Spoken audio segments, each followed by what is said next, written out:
Good evening, NECC Overwatch fans, and welcome back to yet another week of our playoff action. We've been winding down most of our brackets, and we are about to enter our top 4 team eliminations for the remainder before we head off into Thanksgiving break. I'm, of course, Tiny Shiny, joined by Sam, as we're going to take a deeper look into Division 2 today.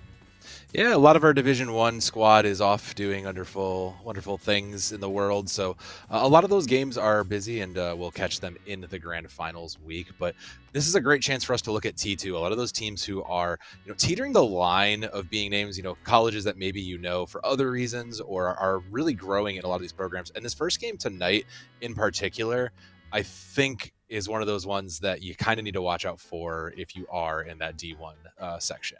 Yeah, and we can take a look at our bracket so we can get a good idea of where we're coming from today. Of course, this is the upper bracket, so not going to show the exact matchup we will be looking at. We will look at Cumberland Phoenix and Georgia Tech Gold later on today, but for now, we are going to look at 2 teams who have rather been on the up and coming. The first example here is the University of Michigan. Actually went out in round 1 and have made a wonderful lower bracket run to get it to those lower semis, and they'll be meeting Converse Gold, the academy team of the top 20 ranked Converse varsity squad, who's been making quite a few waves lately.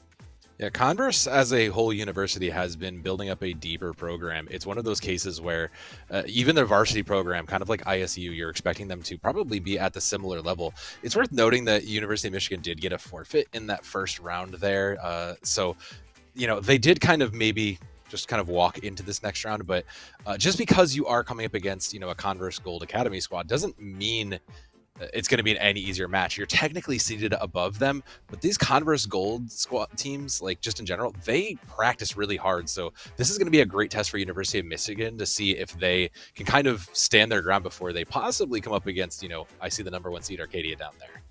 Yeah, we have some heavy hitters that are still left in this bracket, and I think this is only kind of that first test to see which team will be ready to move on towards that next level and get that matchup going. You mentioned that Converse Gold is very much a team from a previously successful program that already has a good Overwatch team competing in Division 1, whereas the University of Michigan, that's a very notable name within the collegiate athletic scene, or really just in general. The school itself has really been investing into esports, and I want to take a moment to shout out Colt Palmer for the program that he's been building around the community in his school, focusing on making players better people themselves instead of just focusing on the pure competitive aspect. Yet to still have a team at this level is already a great accomplishment for a school that's been up and coming in competition. Yeah. University of Michigan as a general, if you are anywhere near the Midwest, you would understand that University of Michigan, it doesn't matter where you are, if you're playing football, if you're playing soccer, if you're swimming, they will go out of their way and they stand every single sports team, every single group. They have the full strength of the team behind them, and they are really going to need that tonight coming up against Converse Gold. So we're really going to do a big, I'm going to date myself here. This is going to be a big spirit bomb moment where we really need the full power of the Michigan University behind them. So the only reason I knew what that was is I just had a YouTube short come up yesterday with that term, and I had no idea what it meant, but it actually makes a lot more sense now that I wouldn't know what it means. No. You're welcome for that one. Oh gosh, I dated myself. I've dated myself, but yeah. There's plenty of fresh young faces coming, right? So ignore old me. Let's take a look at the younger, much more talented and beautiful players coming in here, shall we?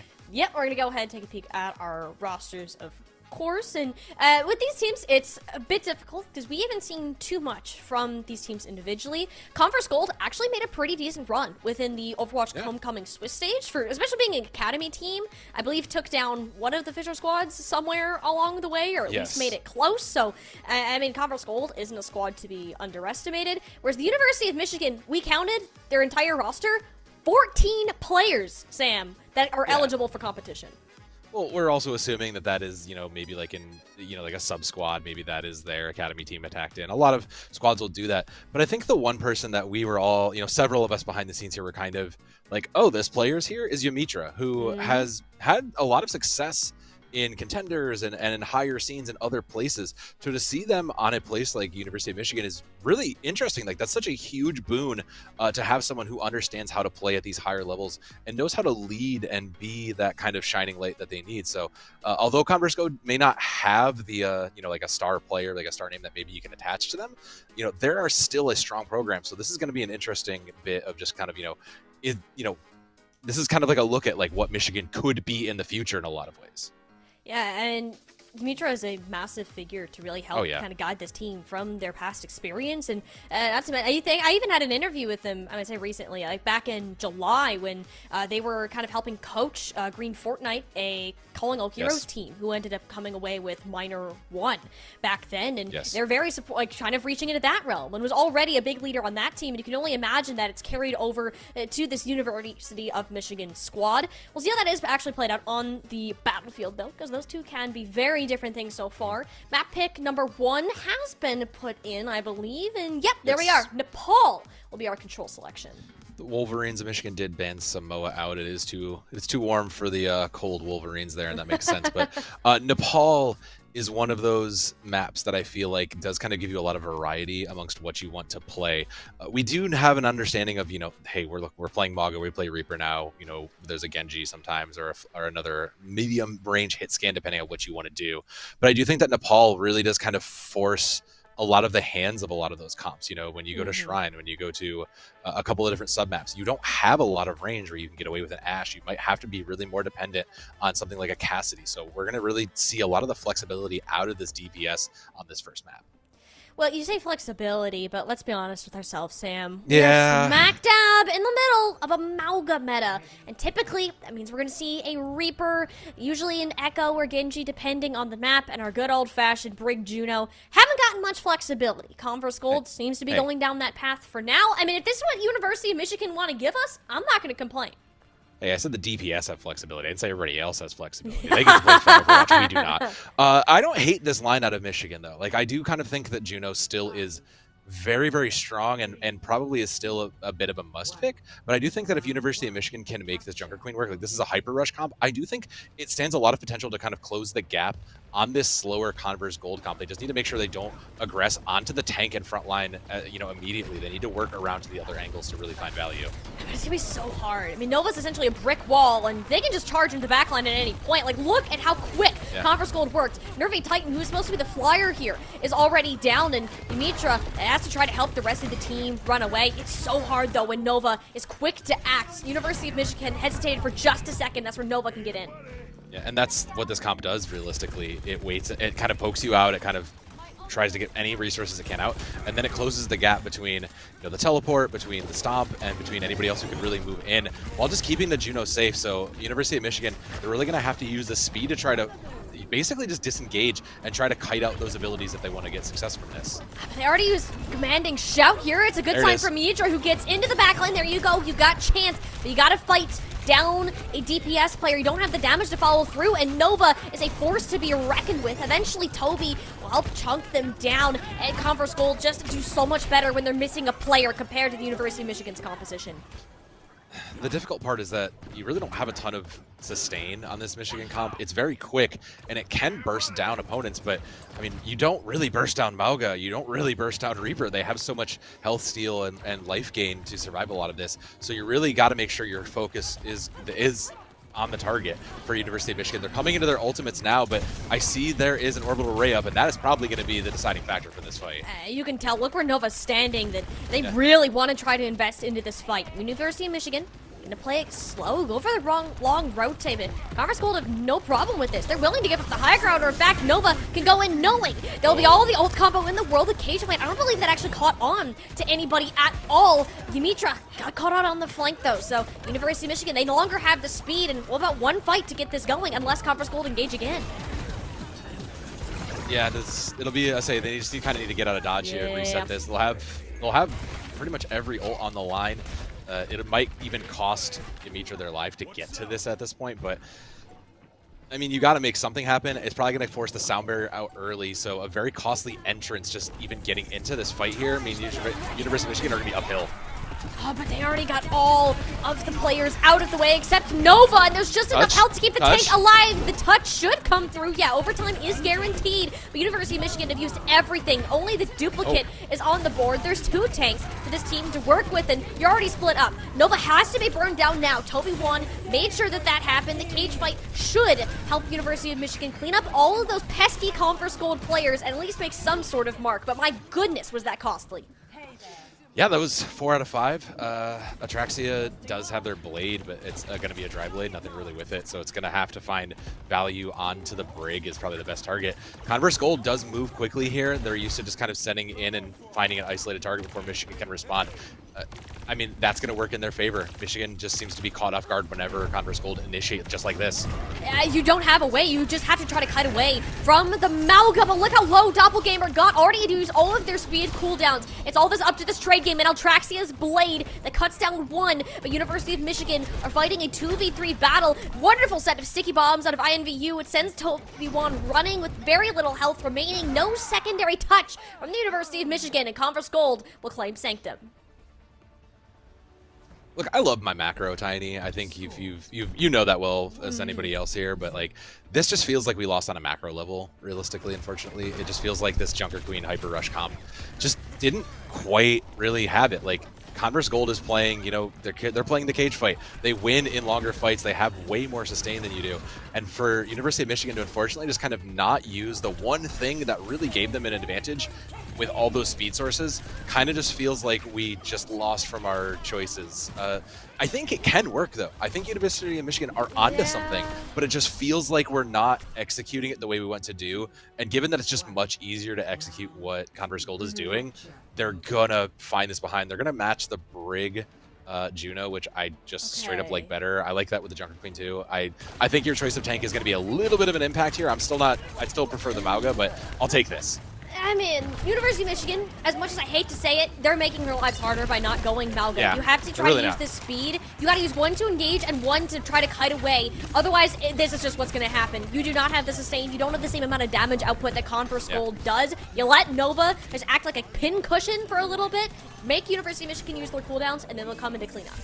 Yeah, that was the other point I was gonna hit, but so you took it right out of my mouth, is that there wasn't damage. There wasn't really damage output. And even in this comp with the Genji Echo, you have a lot of cleanup, but you don't have a lot of big damage to kind of chunk down these big health bars in front of you. So Converse Gold again is gonna do it. And like you had also said, like you have to use your speed to disengage and then re-engage. You know, we just came out of a meta where that was so relevant, like Rose Vader and Vader.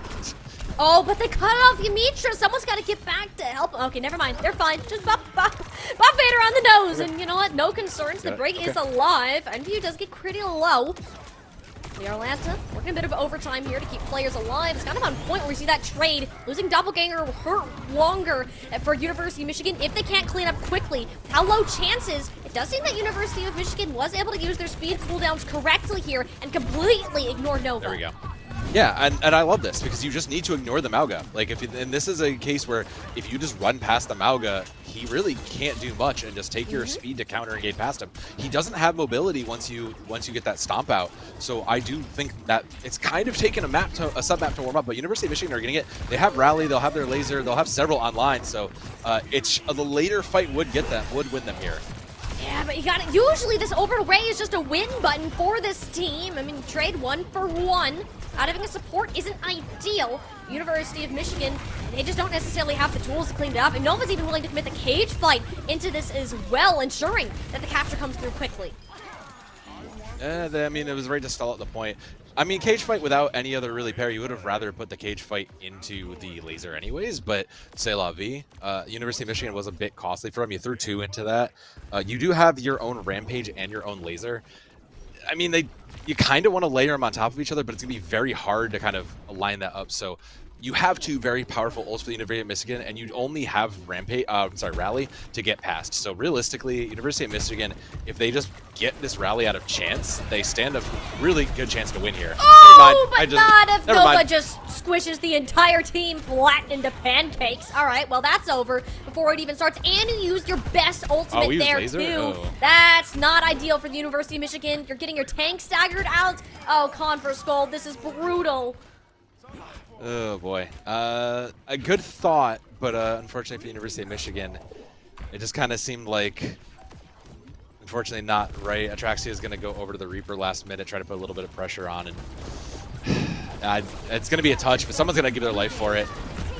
They've got to get aggressive right now. Northern Titan knows it, dupes the tank onto the point. Well, the Rampage only kicks onto Chance too, so University of Michigan, while they still have a chance, it's not going to be a great one. InView is helping trade this one out. It's just all Atraxia. If you let this Reaper get deep here into your back lines, you're not going to be seeing them much longer. University of Michigan did exactly what they needed to there.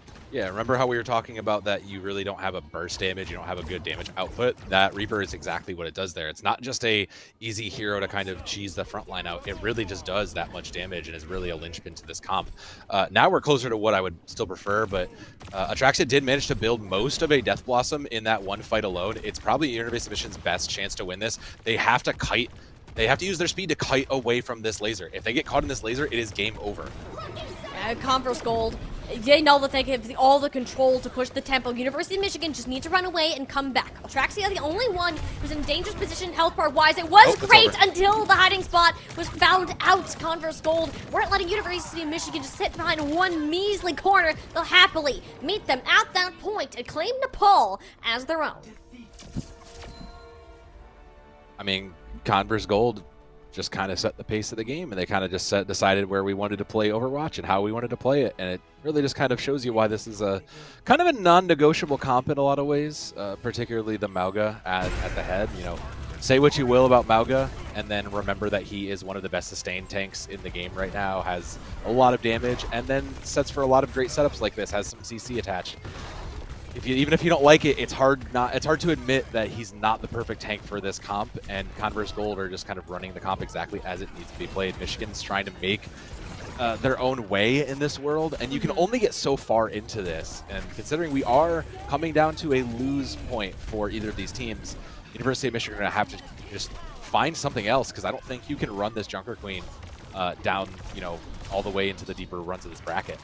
I think you can, but the problem is, it's a lot harder to make the Junker Queen composition work than it is the Mauga, because when you're Nova, you gotta hit one button and the rest of the team follows you in, and then you're engaging. Whereas if you're the University of Michigan, not only do you have to wait for Converse Gold to either use that engage first and use one speed cooldown to walk away, you have to make sure you're still alive and don't use all of your important cooldowns before trying to push back in. So it's a different amount of steps that are being used for each type of composition, but because this is something, it's rather recent development from my understanding. Unfortunately, I didn't get to watch the WCS matches today, but I have been told that this is something that NRG ended up pulling out in their games and had a massive upset because of the Junker Queen. And I do wonder if University of Michigan, they're just not a big fan of playing that Mauga. They'd rather stick to that Junker Queen and are trying to give this a shot for as long as they can.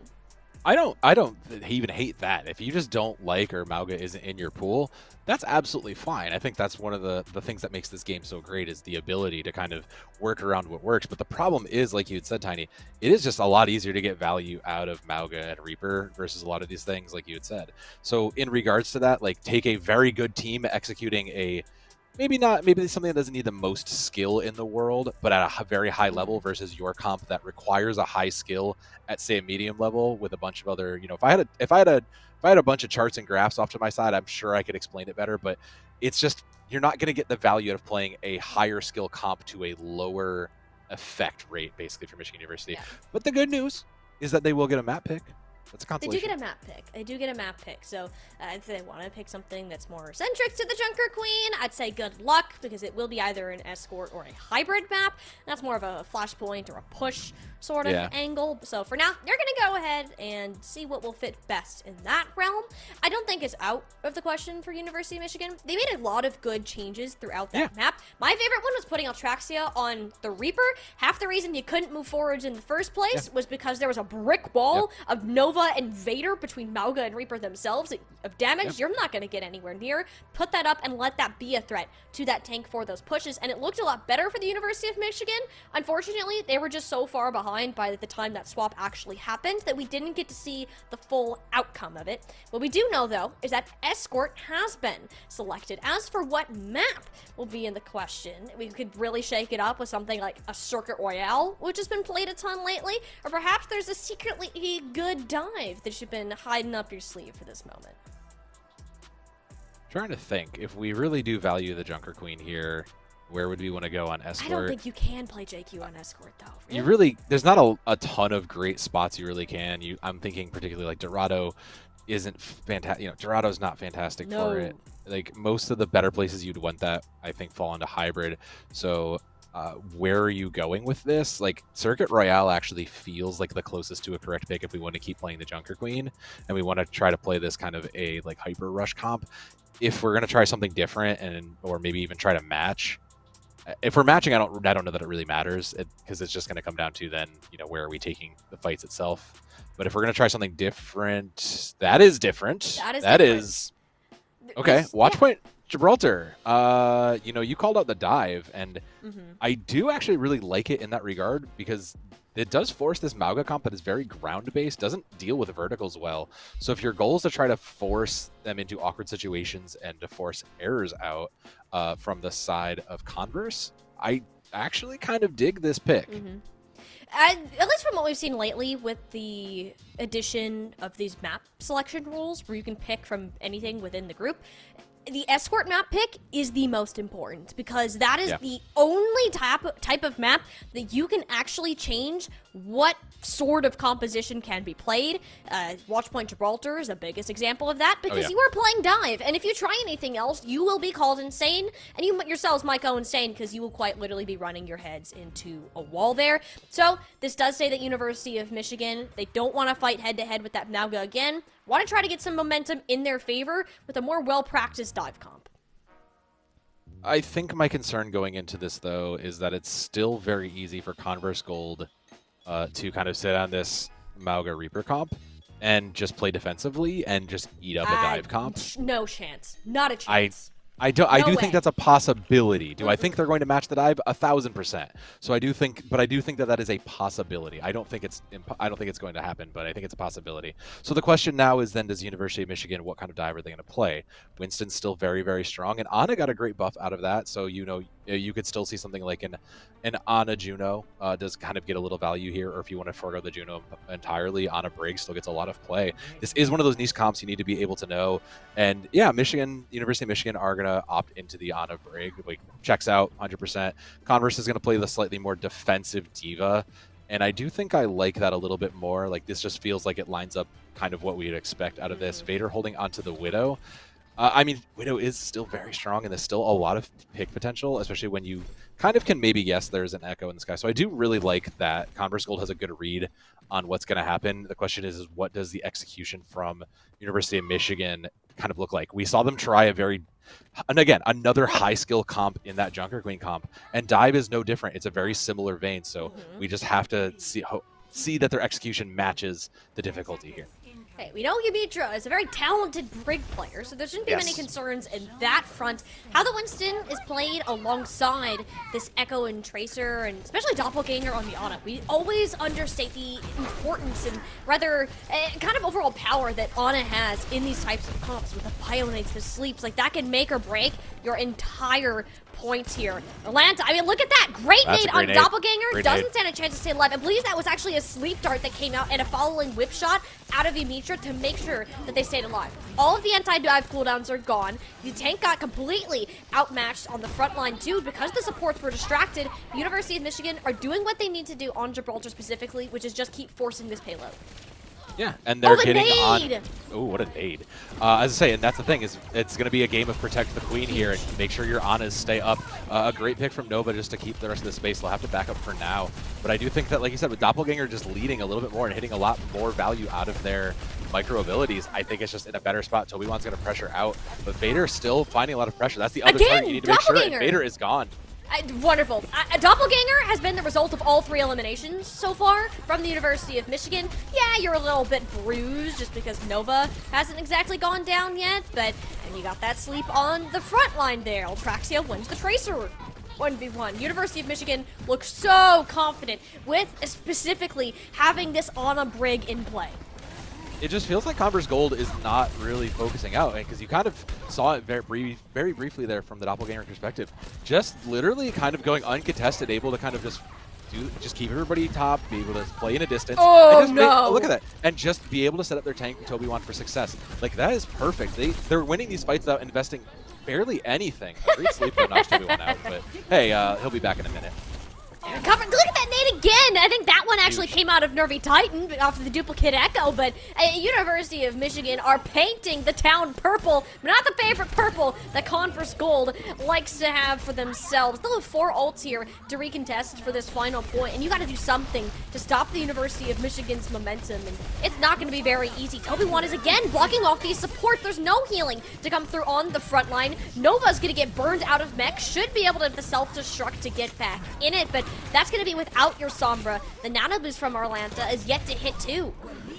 I was going to say, Vader did go over to the Sombra there to try to put some pressure onto Toby Wan, but I mean, Toby Wan has just been pretty fine throughout all this. Nano watch the Diva means that Nova's going to be able to put a little bit of pressure on here and catch one, and no point under a meter there for the rest of it.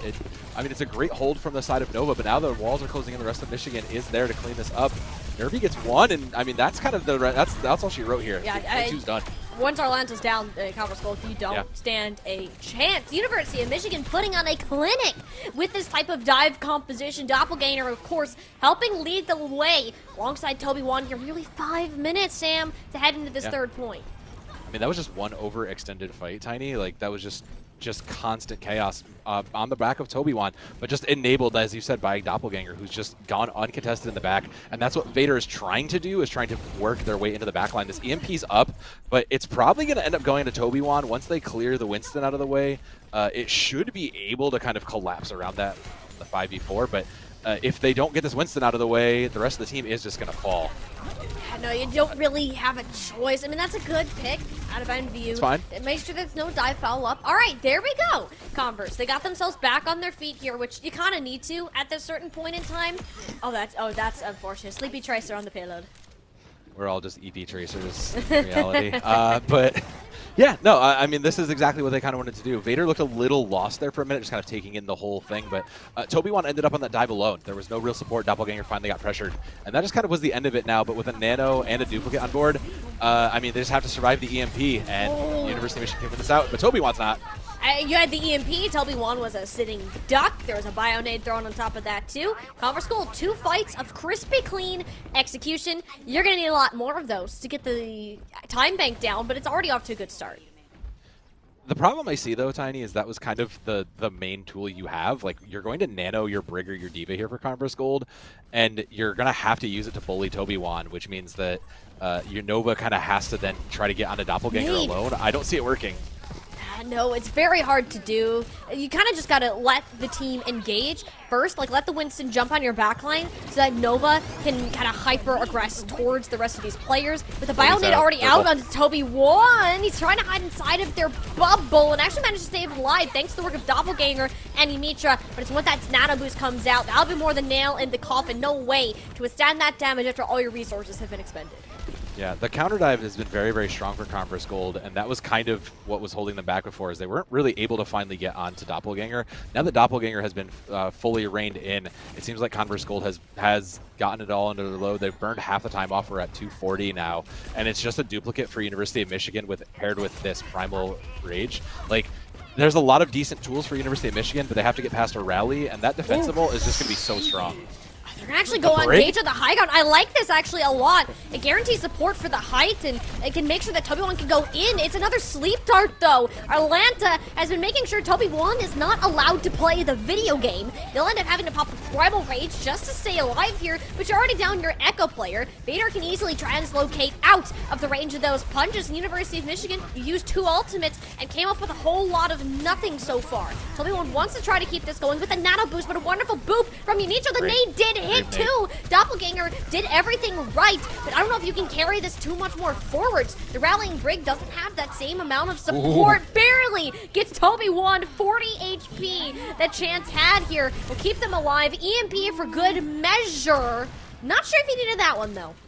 I don't think you needed it. I think the one thing that did work out there for University of Michigan, why that started to look like a success, Toby1 was playing in the open where finally Doppelganger could actually support them and keep them up and going. All these other times he's been kind of ushered into these smaller rooms where once Doppelganger sees pressure, they can't like help, they can't really do it. It's going to be the Zarya, the Sojourn, and the Juno coming in. A lot more just burst going to now try to counter the dive, but Vader's not having that.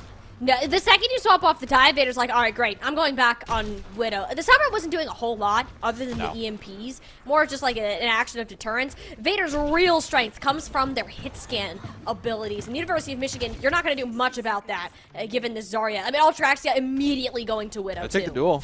I mean, taking the duel I don't hate, especially since now you're trying to change. Now we have two separate duels, the Widow duel and the Tracer duel coming in. But Yamitra has Rally. That's going to be the difference maker here. It's the only thing they're going to do, but they're going to have to use it just to even get out of spawn.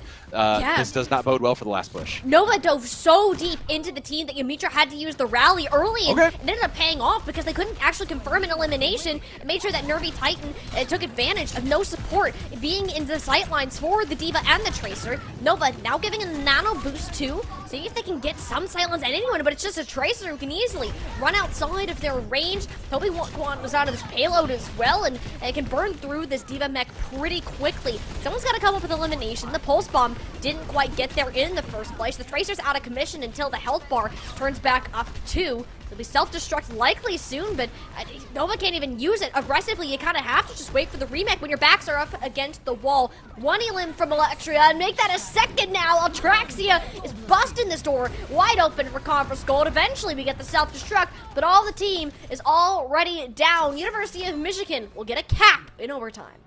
Satellite vector. Converse Gold really led the way in the team play of the dive section on that last part. The University of Michigan, the Wolverines, were looking very good, but it felt like once Converse Gold kind of understood, oh, we're in a dive now. We know how to do this. We've seen this before. We've done this a million times.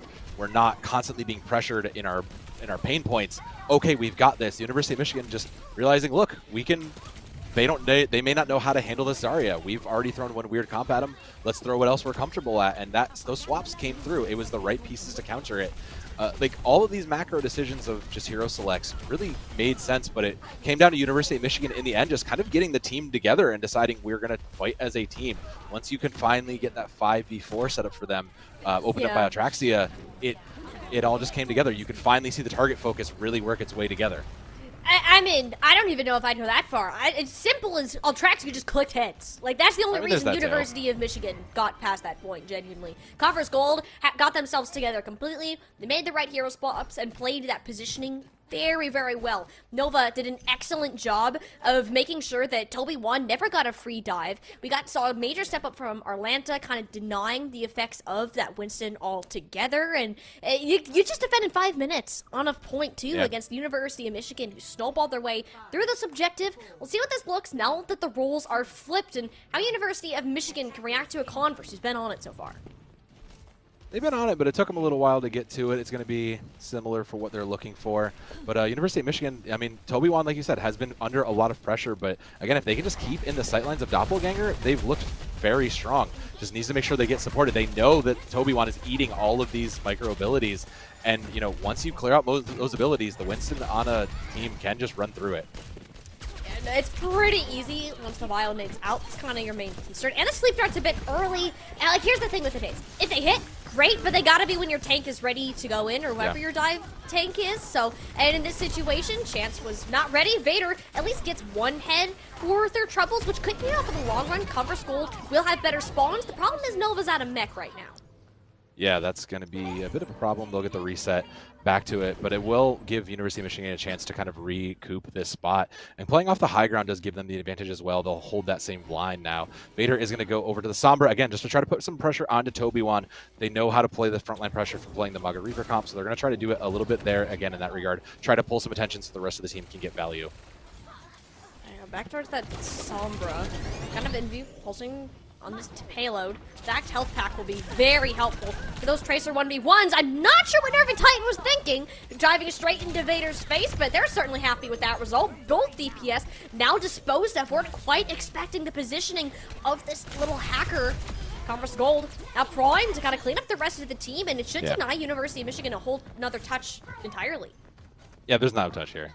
Damage has been done, and Converse Gold is going to cruise onto point 2 with 3 ults in the bag. It's going to be versus a Nano, basically what's across from them as well. They'll have a Nano. It'll be a Primal versus the Self-Destruct and a Pulse Bomb, but there'll be a duplicate for Michigan instead. The duplicate is probably like the most impactful of all this. You know, unless INVU hits something immediately with his Pulse Bomb, I really expect Nervy Titan to kind of duplicate the tank and come up huge. Oh, never mind. Pulse Bomb hit. There you go. You called it before it happened. Done. There's no support, Done. no nano boost. University of Michigan, get out of there. You got to give up the space and make sure you can get a nano re-engage. Easy. Yeah, we're done here. Yeah, let's go again. We try again.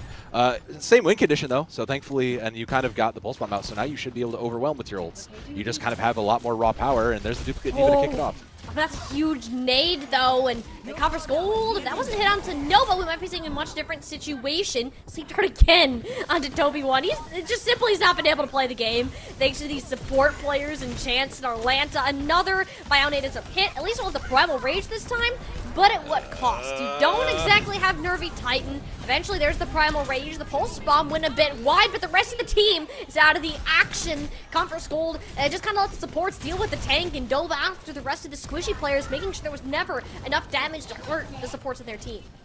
I think the problem for me that I've been seeing consistently is Toby1's constantly taking 1v2s and just constantly getting forced out. And again, that's going to force him to die here because now he's too deep with no support. I wouldn't even say it's a positioning issue. The counterplay has been excellent out of Converse Gold. I mean, you just can't play the game as a Winston in this economy. Converse Gold are so on top of it. It's a team back up to Nova. This is getting a bit scarier. University of Michigan have a chance to help clean this up here. Vader doesn't really want to have it. EMP in the back pocket. Won't need to pull it, though. Similar time bank, 4.5 minutes for third, Zoev. Yeah. Let me follow up on that, because when I say position, I don't mean the actual physical position. I mean choosing to take fights that are just not beneficial, like constantly diving in where you know the Brig is right next to the Ana, trying to dive onto somebody, and then not having support. If you had INVU with you, I'm sorry, if you had Altraxia with you on those dives, I would be so much happier and feel a little bit better about him. But instead, Toby1's going to play the defensive diva here and try to just burn a little bit off. Means they will hopefully be playing this down. The self-destruct is going to come in. As long as it catches the support, we're game over. Oh, the EMP, though, it hits onto 4 players. And Nervy Titan does punish out on Vader. Converse Gold weren't quite ready for that EMP, nor is Vader expecting to get blown up that quickly. And Converse Gold, let's look at the payload towards this first corner. We know how difficult it is to move through this point. We still want to try to commit to it, though. Nano boost onto Chance will make up for not having Arlanta, but not really sure how much. Yeah, that feels like we kind of invested into a already lost fight, and we kind of wish we had saved that for later. We burnt a very important ultimate in that, especially because University of Michigan now coming into basically all 5 means that they just need to layer them out properly and get the hold value here. I mean, Converse Gold did a 5-minute hold prior, and now it's up to University of Michigan to do the same. It's just going to be a long slog for Converse Gold. Consider a couple dead fights for them unless they get lucky. I like Toby1 going back to the Diva a lot. Yeah, I do. You should be able to Matrix like 90% of what has been preventing you from playing in the first place. Nano boost from Doppelganger can't quite be contested with the Matrix out of Nova. If I was a massive shield bash, though, Converse Gold were in a bit of trouble. Chance barely had the chance to pop their own rally and kind of escort this team backwards. Oh, what a pulse bomb. To the back, but no! It catches Altraxia. A wonderful turn out of Chance's shield to make sure the Tracer is punished for their crimes. But University of Michigan had the better sustain at the end of the day, just based on where that fight ended up taking place, sending Converse Gold home. They also initiated the fight. Let's not take that away too. They were the aggressors there, and a lot of the time when you start the fight, when you decide to push the fight issue, you kind of tend to, you know, tilt it in your favor. You get to choose when your abilities come out and when your opponents try to respond, and responding is when you will make those errors. The last 2 minutes here, it's just self-destructs on either side. I don't even know that we're going to see them for anything. Just good lives. It at least should be. And right now, you don't have a ton to work with. I wouldn't really call the self-destructs a fight initiator. No, Gotta go and win this in the neutral. Not really sure why University of Michigan are giving up that much space. I believe I saw the tank in the back line, kind of trying to set up preemptively. He was hit with another sleep dart. Toby1 is demeched incredibly early. University of Michigan, perhaps a slight bit of miscommunication, but as long as you can pull it together in moments like this, both DPS are disposed of. You know what? Go ahead. Do whatever you want if this is the result the University of Michigan can get. Well, but there was a lot of peel there, Tiny. Let's be real about this. Toby1 maybe stepped a little too far out of bounds, but the rest of the team was there to make sure they got their fam. So, like, I really do think that was the best case scenario, and that's really what's been, again, kind of forcing Toby1 into bad situations, going into fights and moments 1 versus X. So now that University of Michigan is kind of defending their own, it's kind of partially what's making it work. A great purple catches 2 for Converse Gold, but no follow-up. Inviv. Ooh. Oh, the sleep! Wonderful read, Orlanta. That should be 1 dead Tracer. Yeah, there you go. The follow-up from Toby1 will seal their fight. And just like that, 3.5 minutes gone. We're looking down the final 60 seconds of this massive time that Converse Gold entered with. Invu is going to go over to the Cassidy, but I don't think that's going to matter. That's a double Anna on the field. Yeah, the double Annas here, typically too powerful. 2 grandmas are better than 1, and Orlanta just found out. Converse Gold low on sustain, chance close to a rally, and with Dimitra going down, you got to make something out of this push because you're not going to get another wood one. But look at that purple, it hits again onto 3. The health bars can't be fixed. It's only IMVU coming back from the... Remax is there, but I mean, there's not going to be I don't think there's going to be a recontest here. Last 11 seconds and they're in spawns. Touch comes from through and it's going to be the Diva to make it there. Hack comes in and the virus hits as well, but that's still just contesting the brig. There's the nano onto the Diva. Toby1 is going deep, paired with Nervy Titan to follow up. No, but they step off. No, there's no one there. No. Michigan takes it. I saw the pain in Nova's eyes where they took 1 step Too away far. from the payload, and as soon as the time ended, they whipped right back around. They're like, there's no shot. That just happened. I can't believe, yeah. Oh, that is pain if you're Converse Gold, but my goodness. I mean, Michigan, they knew what they were doing when they picked this map, and it was a tough run for them on the completion, but having a nice 3rd-point defense here, and not to mention Altraxia pulling out a bit of a hidden Widowmaker here, was pretty fun to watch. Yeah, I mean, we always love it when, the Widow duels are always so interesting to watch, to see just players, like you said, just click some good heads. But I do think that the other part that we have to consider is that this is, maybe not what Converse Gold was expecting to be. This is going to be the outlier comp. But, this is a great dive comp for University of Michigan. It took like a little bit of time to really kind of get the machine working. But once they moved back onto the Diva and Toby1 got a lot of support from their support line, it felt like the team was just at its peak right there. Converse Gold will get the next map pick, and I have to assume we are done with these dive shenanigans, Tiny. There aren't really any other maps that you can force a dive anyways, unless you picked, like, if you want to be that team and pick Numbani, be my guest. I will question what you're doing, and if you think, or what your definition of fun is, because that is certainly not Numbani in my eyes, but we'll see if we eventually get there, because that would be our 5th map choice. Yeah. We get to look ahead to our 3rd, which will instead be Push, expecting very similar things to what we saw back in map number 1, where Converse Gold stood out in comparison.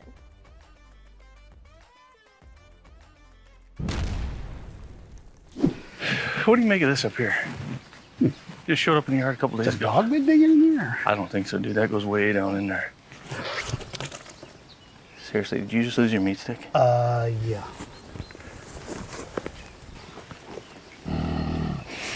Oh, no. There's something in there, dude.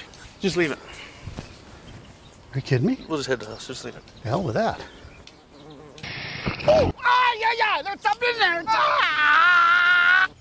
Want one? Thank you. Mm-hmm.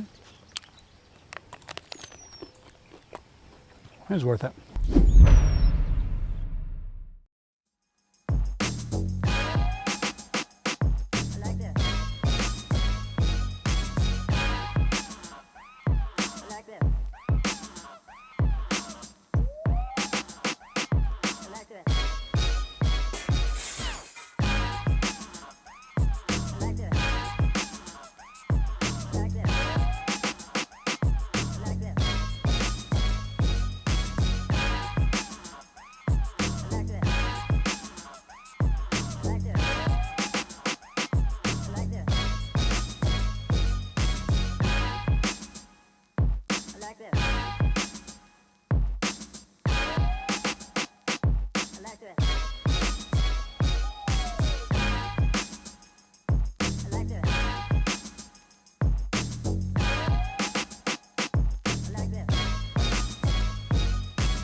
Welcome back to our Division 2 playoffs. We are 2 maps deep and 2 maps tied up so far between University of Michigan and Converse Gold as we prepare to move on to our next push map. We've seen that University of Michigan, they love their dive comps, they love their Winstons and their divas. Can't do that pretty much anywhere else on this map. We're going back to our Malgas of the world where Converse Gold proved themselves the first time. All right, Tiny, but to be fair, Esperanza, name, place, location, was at one point where you play divas and Winstons and dives. But I mean, considering how you can kind of ignore that, it's very clear that Converse is, considering that it is going to be, we're just going to see the Maga Reaper. Like, it's just Converse wants to play this. They know they win at it. So forcing Michigan esports into something where they're uncomfortable, it just makes total sense. They're going to try to win this by what they know how to do and what they've been practicing.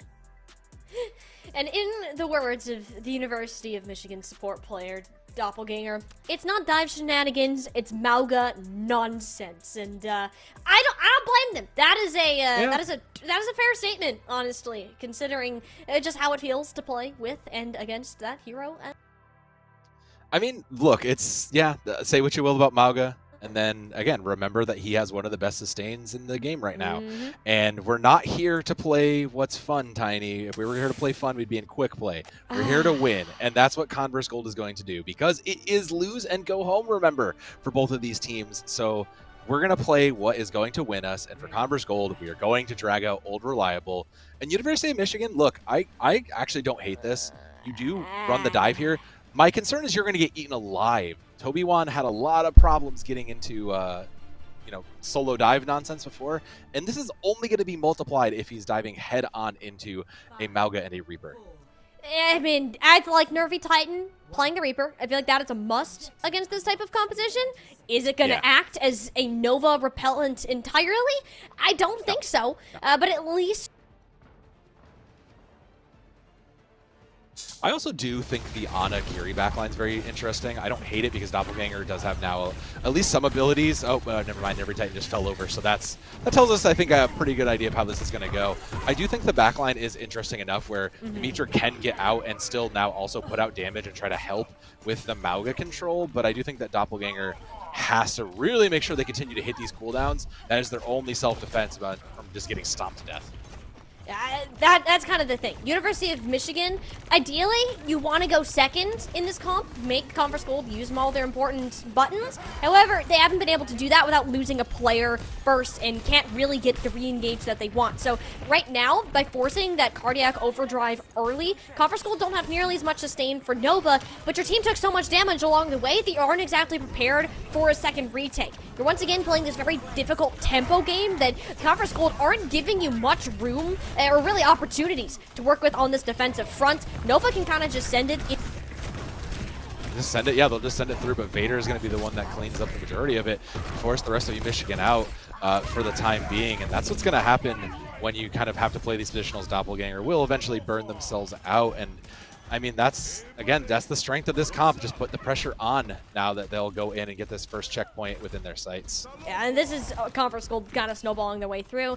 I liked the idea out of the interviews, Michigan. It was creative. Winston, you're just a fireball the second you make eye contact with Mauga, so going over to the Diva makes more sense. You can at least matrix a couple of these shots. Losing the checkpoint this early isn't exactly ideal, though. You don't have the ultimates to re-engage unless you can get an early nano into either Toby Wan or the DPS coming into this point, but you're going into an orbital array. Nova can easily just pancake into the backline. It cancels out Nervy Titan's ultimate completely, though. University of Michigan already 2 win cons down. The sleep dart on out is...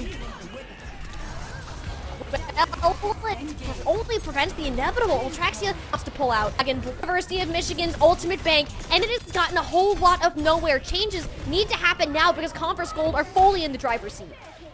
Yeah, they've basically just kind of won that without any real issues. The Kitsune Rush is just now a bit of confetti there from NVU. I mean, it's just basically one of those things where, like you said, they just gave up everything just to kind of maybe make that progress. Yeah, no, you can't exactly just dump every ult and get nowhere with it. Converse Gold are about to march their way closer and closer to these spawns, and they're going to have a cage fight and a death blossom to do it. There's that cage fight. The Mauga does fall asleep immediately, though, on that. And Yamitra's going to make sure Nova pays for it in general, so there's not going to be any more investment. Ring is out just to try to get the pressure on, but that's it. That was one fight. You lose the tank, and it's over. A great read from Converse to get out. Yeah, they'll actually all manage to escape with their lives for now. Nervy Titan got booped back there, so making sure the Reaper can't hit any of those devastating marks. Converse Gold will be able to fight across this bridge. They have those forward spawns unlocked, and Nova's already back. Rally coming out from Chance to kick it off, and that's, again, maybe a little too early. Try to deny it, because the University of Michigan, they're just going to kind of kite this away. Teleport in from the Reaper. Vader going to pressure out the high grounds, and the Stomp from Mauga is coming in. But again, slept on landing for Nova, putting pressure on it. Finally gets Doppelganger out of the way, and that is most of the majority out. We'll trade Vader out for the rest of the way, and again, that'll take Toby1's mech. It's going to be the self-destruct. We'll get back into the fight in just a second here, but the point is still stuck here. We are still stuck with this bot. Electraxia going to go in and put some pressure onto the high ground. Catches the Juno out, has to use the speed ring for herself to try to put some out of the way, but again, just Mauga going deep. A late Ray from Electraxia just to try to clean this up, and Converse Gold with a very late ult take it back in their control. And that's just the power of Orbital Ray. It's a win button, essentially, Sam. If you lose a fight with Orbital Ray, something has gone very wrong. So Converse Gold uses the one that they needed to do, even though you lose Chance midway, but you still have not allowed University of Michigan to get even a fraction of a meter on this point. Toby1 now on their third tank of the day, or just in this map. Orisa hoping to have some CC to push them back. Mitra sends in the Kitsune Rush, and there'll be a teleport from the Reaper looking for a back, just trying to find anybody to put this Death Blast. It's engaged from Converse Gold to put a lot of the pressure away. Nervy goes on and tries to find somebody has to fade out and get back healed up again. So finally getting a little bit of reprieve onto that. Takes the high ground, but no, it's Vader going in. There's the Death Blossom, and it catches two, making that a third. From Nervy Titan comes up with one of their own, and the blade from Atraxia gets sent in as well. And it looks like University of Michigan, meanwhile, in the back, has chased down enough to win this fight out. But the bot, I'm sorry, is still going, is still moving. That's the worst feeling ever. University of Michigan, you won the battle, but you lost the war. The robot is still heavily favored where Converse Gold wanted to get it, and you're resetting the playing field to 0. Converse Gold, they're sitting back on their chairs and just laughing, looking down at the University of Michigan, because now they're fighting in that exact same position that they want from this high ground. Finally dropping in. Invu is going to find Atraxia, and that's going to be the opening pick. That'll force Converse Gold in on everything. The Orisa Toby1 has that gold and just put any pressure out, holding onto this ult. But I mean, there's just too many. Reaper has to even fade out of the way. Those stickies will be enough. Toby falling below 100 HP. Has to give up the space again. And University of Michigan, again, just find no space given. Invu finally cleans up the tank, and the bot just finally gets around this corner. The Reaper, Nervy trying to put any sort of pressure, any sort of hold here. No, we'll get swarmed down. And 112 meters more. Nova's not done. Gonna circle around and pressure out. Chance finds one, and that's finally going to be a little bit of a moment with 4 minutes on the clock. I mean, the thing is, Converse Gold don't even need to win fights from here on out. If they do, it's just a bonus. They just need to make sure University of Michigan aren't getting any progress. The cage fight will make sure that that doesn't happen alongside the Orbital Ray here. Paired in with the rally as well, and the rest of the ults are going to come in. Toby1 finds one to trade out the rest of it with that Orbital Ray. Like you said, so just strong. Just fight wins, and Chance just holding up that big old rectangle. It's going to be a complete from Converse Gold. Wow. They decided that they will win this one. No dive shenanigans like you said here. Just pure beef and bullets. Mauga nonsense is what we're watching today, and we're seeing how strong that this composition is, not only because the heroes themselves have great stats and abilities to back it up, but also because of how simple the execution is and how well Converse Gold seem to have it down. I mean, we have not seen a lick of our Samoan hero out of the University of Michigan, which kind of tells us that it's not necessarily in the rural pool. If it didn't come out here, I'm not expecting it to come out at all, but you have to think not getting a single inch on this objective does show how important having that level of flexibility is, and you gotta question that if University of Michigan, they tried so many different things to stop the progress, but you couldn't quite strike gold. This is, some might say, the problem with these late patches, right? Because we did start playoffs on an entirely different patch, right? Like, we were playing Orisa Brig Juno prior to this, and we were playing Junker Queen Brig Juno, where engaging and disengaging was your key factor to winning, Tiny. And now we're in a world where, no, we just engage and we go in on it. This is just not the world. And like you said, I don't think Michigan was really prepared for this. I think that shows you kind of how they snuck their way in to this lower bracket section. Yeah, we look at Michigan. I mean, they did have a forfeit win previously, so like we didn't get to see them test this. You know, we say that teams don't get where they are because of those patch notes, but it almost levels the playing field in a way. It makes room for more of these upsets to happen, for better or for worse. It really tests that adaptability, as well as kind of the coaching, the brains behind this team, and their ability to function more as a unit than anything else. And so far, I think Converse Gold having that existing high-level Overwatch team has really helped guide them. We've even heard it from the varsity players themselves, how much that they've worked with this academy team to build this kind of pipeline to make sure that Converse can always stay at the top of the competitive Overwatch scene. Well, we have our fourth mode pick in. It is going to be Clash. It was a choice of Flashpoint or Clash. So taking our newest mode, arguably the most hated mode in the current pool, if you will. So it is going to be, that was a Wolverines pick, so it is going to be the Valkyries who are going to choose the map here. And, well, I think if I'm Converse, I don't know that it really matters. Like, you're just going to keep jamming it down mid. Yeah, the Clash is if you can even if you lose the first two, it's fine. If you can trade back from then on out and then have an extra at the end, realistically, it comes down to one Flashpoint. Or one Clash point. Same thing. Yeah. It's one fight, right? So even when you have a matchup that you're really struggling with, unless you get hit with the biggest snowball of all time, you will still give yourselves a massive chance of coming out on top. So in a meta where you are getting diffed by the macro, this makes a lot of sense for Michigan to try to pick up and see if they can keep working with some of these out-of-pocket selections. Well, we're going to carry that pocket to Hanaoka, it looks like. And, well, like you said, it doesn't really matter. Converse is on match point. And considering they are just going to run it down with mid, I'd argue that this is probably the one place where high ground has some sort of a relevant matter here, especially for this center point C, right? Like, you have to control this high ground. You really have to try to put the pressure up. And if you're going to put Doppelganger and Toby Wan into a position where they're going to succeed from a dive position, like, that's kind of your only shot, it feels like. Yeah, I don't think this is a dive map. I don't think any Clash should not by ever any be means. a dive map. Yeah. This is going to be Malga. I mean, Converse Gold aren't unhappy with this map pick. You can just kind of keep up with what you're doing and not be too worried about it. It's on the University of Michigan on the other. Yeah, and it looks like, I mean, hey, I guess Tiny's going to have to eat her words, because I mean, I see someone on the hero select that we never thought we were going to see.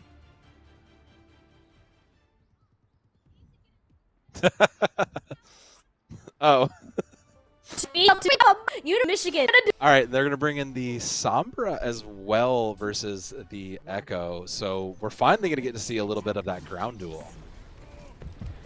We're going to see where this ends up going. I don't know about... This is giving St. Clair vibes. Yeah. They've kind of made this Sombra Reaper Malga their bread and butter by disrupting these overall pushes. And with how much like Clockwork Conference has been working, I want to see what Nervy Titan can do.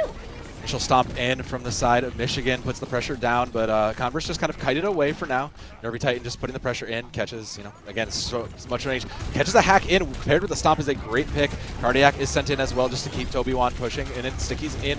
Burn him down to half, slowly losing HP, has to try to storm away, and manages to get out for now, but Nervy is the one who pays the price for it. Point finally unlocks. Toby Wan's getting up to about half, but Converse Gold, they have waited this out, and they will be rewarded with the point.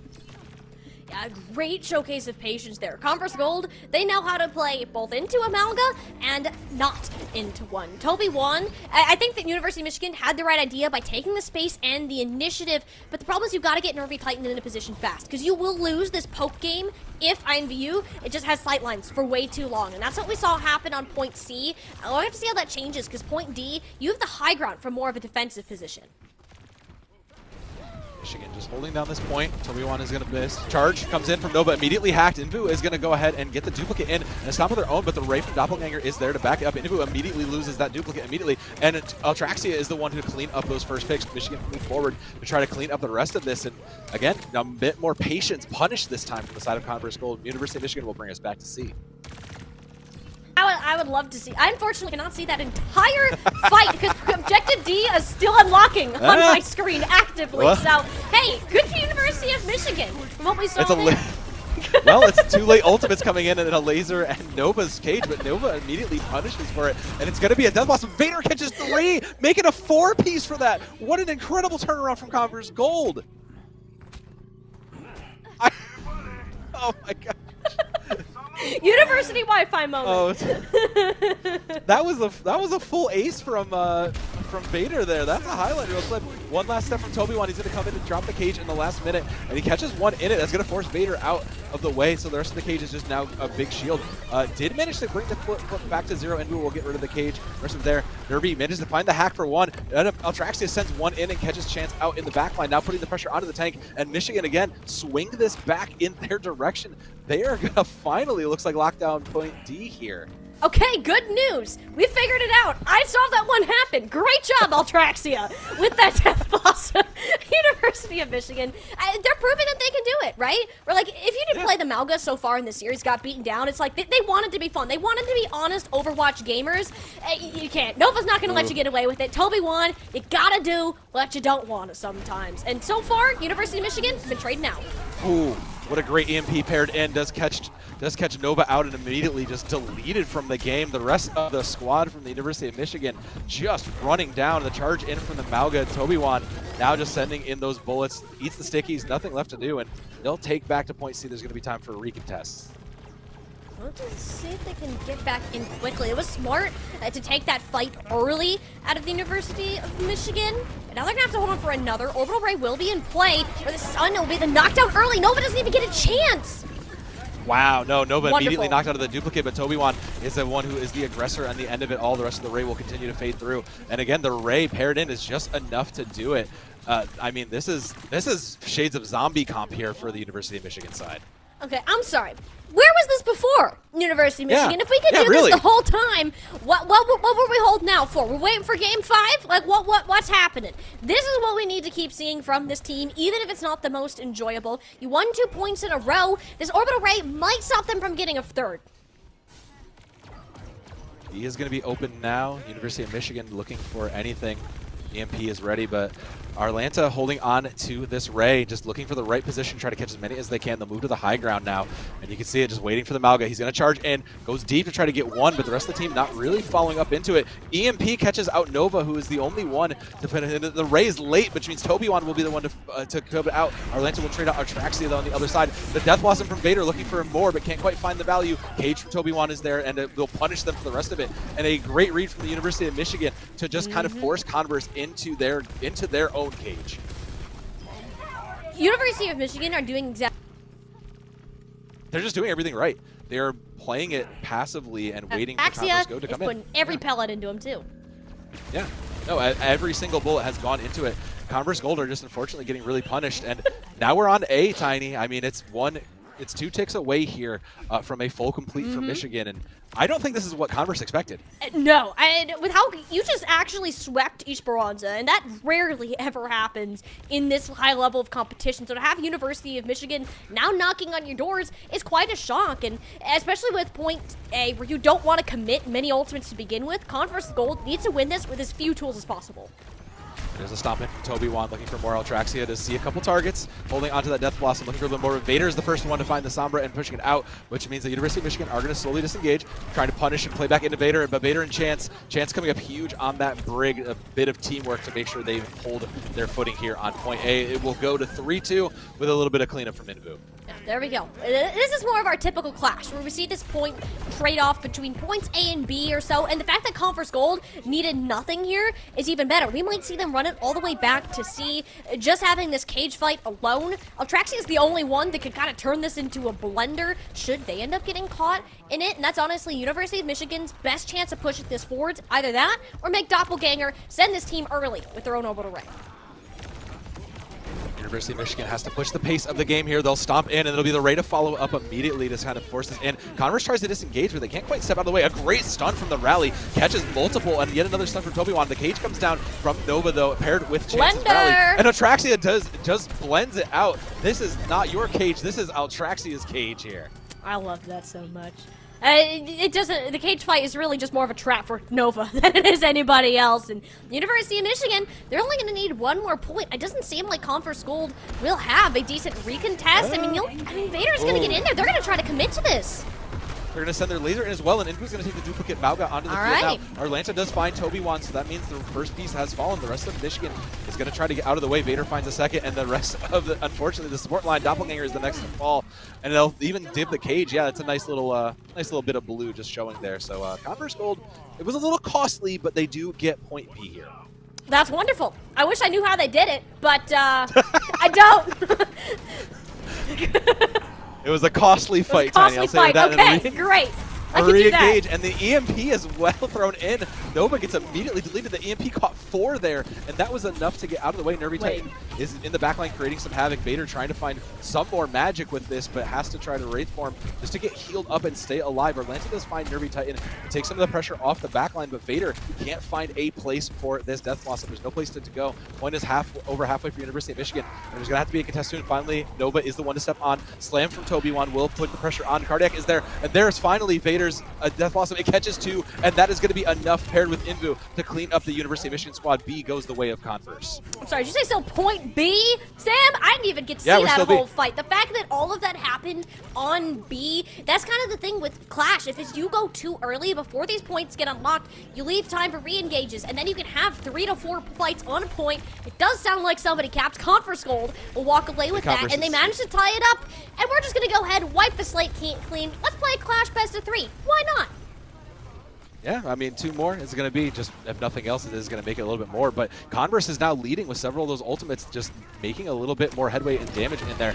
And University of Michigan is deep. They're going to send in a lot of that. It's going to force out the rally from Chance and your Mitra, who are going to have to try to just give up that space for now. Point is unlocked, and we'll see what happens now because Doppelganger has them paired with Arlanta. Arlanta's going to send theirs first to be followed by Doppelgangers, and they're going to cross in the night there. Mauga Slam from the duplicate Invu comes through, but how much is that going to live? Nova drops the cage, and she does catch several, but is there enough damage? There are 3 Magas on the field, and right now Converse is going to clear it up by pure Maga diff. I would also say Vader, the positioning from him specifically, sitting outside of the cage fight, making sure no one can touch him and still getting the maximum amount of value out of his shotguns. 1 Converse Gold that fight. They only need 1 more point to push themselves out to those lower finals, but it's going to be a hard one with both EMP and Death Blossom on the way for University of Michigan here, and this is going to have to go extra long, or best case scenario for Converse Gold, you force all of these resources early so that you can set yourself better for 1 final fight back on seed. Nervy Titan looking to set up for this EMP. Holding on, point is unlocking. That's going to be a slam and the rush in from Toby-Wan. Looking for a little bit more, but Nervy can't find a target to put this onto. Finally getting a little bit of contest there onto the point. There's going to be the EMP. It looks like it does catch 1. It catches Chance out, catch 4 total, and Nova manages to trade out, but Vader finds their counterpart, and the pressure is still on. Can't really hit it. The virus is enough, and there's so many low-value targets on Converse Gold, and finally University of Michigan clean up the rest of it, and that is a little bit of sweet revenge for the University of Michigan. They'll get point 4, and they'll bring us to point on point. Oh, what a great mid-air hack, pushing out Arlanta and denying that help. The last bit of a touch from Nova is there, and finally University of Michigan. Wow. Yeah. They're going to bring us back to match point here. Oh, if they get the stagger 2 onto Chance, that would be brutal for Converse Gold. There is enough time to get the player back. Oh, man. And on top of that, you didn't even make University of Michigan use their big ultimates. Nope. It was only EMP, and you're already halfway to another one. Converse Gold, you're running out of options, and this is the joys of Clash. University of Michigan knew what they were doing, picking this point, and it seems that all the cards are in their favor right now. Our last fight looking on the board here. Point is halfway to the Michigan. There's going to be a slam in from Nova. It was a little bit deep. The immediate cage fight from Toby-Wan, but Doppelganger goes down to the Stickies. And then Atraxia dies during the middle of that. It's going to be the duplicate in Bona. And there are all the rest of the ults from Converse Gold. They're throwing everything at this to make sure it works. But Nervy Titan comes out and finds the Mauga. Is the second cage fight from the duplicate. Invu has to come up huge here. And they do. Paired with the rally and the laser. It is just enough to get that back. But there should be another fight. So at University of Michigan, they're all going to get these group respawns. Dimitra will swap to the Lucio just to make sure there's an EMP on the way. University of Michigan, they're not down and out of this yet. There's nothing for Converse Gold to stop this. No, but it is. It go in, we send it the EMP. It catches 4. It's so huge, but Vader finds one. And Altraxia there. No and way! Nova just eats all those bullets in the face. No, the rest of the University of Michigan, their hopes on that EMP just fall and crumble. The laser is just a bit of fluff in that, a bit of a light show as to any sort of picks. But Toby won a Doppelganger. They managed to get through using the power of that laser. Infu finds one. And Doppelganger, because the huge no finally gets put down in the mid. And it's just the Maugas pointing and staring at each other. Right now, Tracer, Altraxia comes in, finds that. And again, it swings back to the University of Michigan. There's going to be one more shot from Conqueror's Gold here. I love Clash so So much. It keeps you on your toes. And Conference Gold, yeah, you're not going to have any ultimates, but they will have all 5 players. Toby1 doesn't have the support. He's already so low. No, he's already low and out. Nova found that stomp and put it down there, and Converse are back with a vengeance here, as there's not going to be anybody to the left. Lucio and Mitra is immediately forced out, and there goes the rest of the DPS from the side of University of Michigan. Converse Gold, I mean, again, we're just going to keep trying. There's going to be a bit of a tough group up. This one's going to be real rough for either team coming out now, but the fact that Nervy Titan's already down, this is going to be a 4v5 from the University of Michigan. It's only Altraxia keeping this touch alive. Toby1 barrels through this point, but can't find anything. No, Nervy Titan comes in, it's just the Maugas just pointing at each other, but Vader is the difference maker, catches 2 with that Death Blossom, and that is all she wrote. Converse Gold close it out 3-1. Wow, Converse Gold, the kings of Mauga, as we just saw. University of Michigan tried to beat them at their own game, but it was too little, too late. Vader in particular stood out amongst Converse Gold's team today, worked very well alongside Nova to make sure that the damage was really felt. While Reaper isn't exactly the highest character on skill expression, Sam, it makes it all the more impressive that Vader still managed to stand out. Oh yeah, and absolutely just dominated the lobby, as you can show from that ace, and that's what difference it makes. GPS know what they're doing from it, like you had said. It was really interesting though, because like you had said earlier, I mean, like, where was this Mauga the whole way through? That was really good. That was a very, very close clash, and we didn't see that in map 1. We didn't see it when we decided not to play it on Escort. I wish we could have seen it sooner. I know, University of Michigan, they had it there, I guess, the whole time, but they wanted to be a little bit different, maybe try to catch Conference Gold off guard, and I think it was just too little, too late. Like, that map of Esperanza, you really want to have back. I get the experimentation on Nepal, the dive comp looked clean as well, even if it's not your favorite thing, which Doppelganger made very clear to us. Can't exactly blame them for that. The University of Michigan, they didn't conform. They made it harder on themselves to win by playing a difficult composition, and with Converse Gold, they played the easy game. They knew what they needed to do to win and exploited that to the maximum. Well, that ends the season, unfortunately, for our University of Michigan Wolverines, but a hard-fought fight into the losers bracket means that they'll have plenty to grow on for the next season. Converse Gold is going to be going on. They are going on to play our #1 seed, Arcadia. Yep. So a even tougher match ahead for them. Yeah, that's not going to be an easy game, to say the least. Arcadia are down here because you also have schools such as Cumberland and Georgia Tech within this bracket. Arcadia has been a name who's been fighting for relevancy right alongside them, a big group of kind of top 20 bubble teams, as we've been calling them lately. So a very exciting match to be seen for sure, and it will show the true potential that Converse Gold can have on this Mauga comp. I don't think that Michigan necessarily gave them that fight that they were expecting, but the fact that they were able to adapt their play style properly towards that matchup shows that you can maybe even give a good fight towards that #1 seed. It's going to come a lot of pressure on, so for at least the side of Converse Gold, for the Academy squad, they'll go on and have a tough match ahead. Michigan's ends here. Unfortunately, getting a look quick back at the losers bracket there, you'll see it. It will be Converse Gold coming from Arcadia University. Unfortunately, that's not going to be the next game we see. We're going to head on up to the winners bracket side for our second game, but we're going to take a quick break and get everybody ready. We'll see everybody in about 30 minutes for our game 2 of NECC action.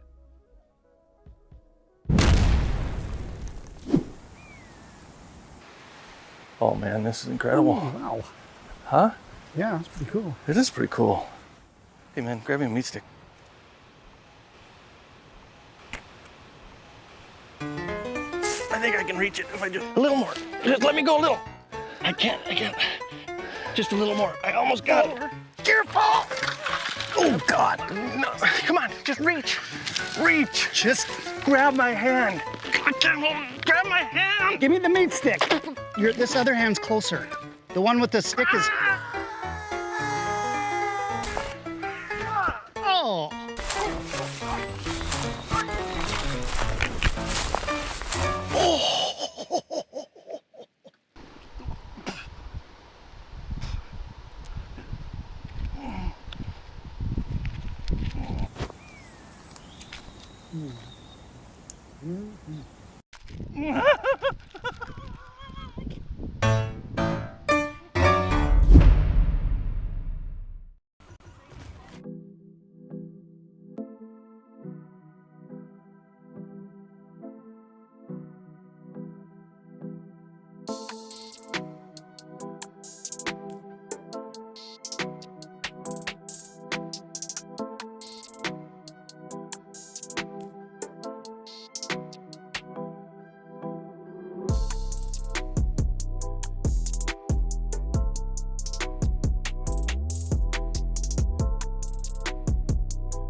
to our NECC Division 2 playoffs matchup. We took a bit of a glance at those lower semis, and we had to send University of Michigan home, where we got to see that run continued by Converse University Gold. Now, we get to look at the two teams that they still have a second life, Sam. They still get a chance to continue further into this bracket. It'll be Georgia Tech taking on Cumberland Phoenix, and these are two squads that have been major upswingers this year. Cumberland in particular is one of those ones that if you've been paying attention to Homecoming, has had a phenomenal run. Making top 8 is not something that everybody can really claim. So they are on an incredible stride coming off of, we just saw Converse Gold come off a win there. But Georgia Tech is one of those, is the real mystery to me here, right? Mm-hmm. You take a 3-2 sweep over Arcadia, the number 1 seed. And now you have to come up against the number 2 seed. This is not an easy place to be. Thankfully, both of them, it's not lose and go home. It's dropped to lower bracket. Mm-hmm. But, that number 1 seed is waiting down there for you. So a lot of pressure on this, because if you win this, you do just go on to grand finals. So this is a super important game for two teams that have shown that they can punch up. This is a big deal. You don't want to be the one to go down here, because your journey to get back to the grand finals will be a difficult one. And that's not to say that this match will be easy. Georgia Tech and Cumberland are both squads that almost came out of nowhere at the start of this season and have been making some small appearances within top 20. We mentioned that Cumberland has made a great run throughout the Overwatch Homecoming bracket just a couple of weeks ago. That was unfortunately cut a little bit short, but a great season overall for a team that is working on continuing to build themselves. And then you look at the other side in Georgia Tech Gold, who have always been, they've been good, but this year, especially off the back of Ginger's Junker Queen play, has just been on another level. We haven't seen Junker Queen work yet today, but it is an option and it's viable. And if there's one team that can make it work in any direction, I have a feeling it's going to be Cumberland. Yeah, I mean, it's big shades of Romani, right? Of D1. That's kind of been my feeling of this. But you got to remember, Tiny, that Junker Queen did take a little bit of a hit in some of these recent patches. So maybe there is a little bit. And we also just kind of saw, how dominant this Malga Reaper comp really is, this kind of cage brawly style. So the good thing is that it do kind of translate over. It just kind of forces maybe your hit scan to play a very uninteresting role in the Reaper, where it's just click and hopefully recover damage off that. So hopefully, I would like to assume that Cumberland, Cumberland is obviously coming into this very well trained, but Georgia Tech really do kind of stand a chance, right? They've punched up and they've beaten the number 1 seed. Mm-hmm. Surely they can just walk over the number 2, right? Surely they did it once, they can do it again. Surely. And Georgia Tech are a team that has stood out more in terms of team play than they have in terms of individual mechanics, which I honestly think is a greater strength, just because you're not saying, hey, this person, go shoot things, we win. No, it's on to everybody, and it's oftentimes more consistent. And we'll take a look at these rosters, too, so we can give a little bit more context to what we're talking about, especially when I look at Georgia Tech's tank player here in Killswitch from what we've seen in the patch. I mean, he's just been out of his mind on a number of tanks that Georgia Tech has played and can really help this team group together. Where, as the other side with Cumberland Phoenix, we've seen a little bit more of the pop-off moments. I'm going to shout out Heekin for a moment. Has loved coming up to play the hit scan and the Widowmaker, even if he says that's not his thing. As a mean Genji in the back, too. We already talked about Ginger's Junker Queen. There's a lot of adaptation that can come from a young Cumberland team, which, interestingly enough, Sam, this is the first year competing in an organized level for a lot of these players. Some of them were pulled straight from the ranked ladder, others from an academy team too, so it's kind of like this great line of development that Cumberland have managed to set up for themselves to start fighting up against teams who've been around this level, like Georgia Tech. Yeah, I mean, that's a phoenix, right? Rising up from the ashes, taking what you get and finding a rebirth. And there's no better way to do that with the back of incredible, talented players. It comes down to a lot of those back-end coaching things like you talked about. But similarly, the coaching and the back end of Georgia Tech, like you said, has been fairly good. When you look at a team-based, a group that plays around the team, much like Georgia Tech does with Killswitch leading the way, you got to imagine that they are just prepared for anything. Killswitch is going to be that IGL. So when your tank is really feeling it and they can help lead the team to success, it's going to just swing so many other factors in your favor, especially in a team-based meta like we're talking about right now. Yep, a team-based meta and a chaos-based map. Control Zone is the one that we start on, which it does put the kind of the strains on what team play can look like. Oasis will be the selection. It's actually been quite common from what we saw back on the Overwatch Homecoming. Very small map pool, and Oasis was the one that was chosen the most, if I'm not mistaken. I believe this was a Cumberland pick.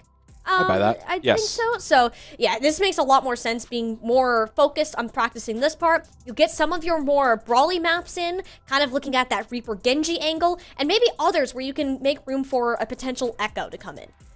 Yeah, I mean, let's just remember that we have the home of Oasis is the home of University, where literally, you know, Reinhardt was the king for the most part, particularly here. So this is like the brawl map. The other two maps that you can kind of cheese away around in, you know, when you get to City Center, you typically like to play dive, but you just control the high ground and play into that. Georgia Tech showing us the Mikey Farah, which I don't hate.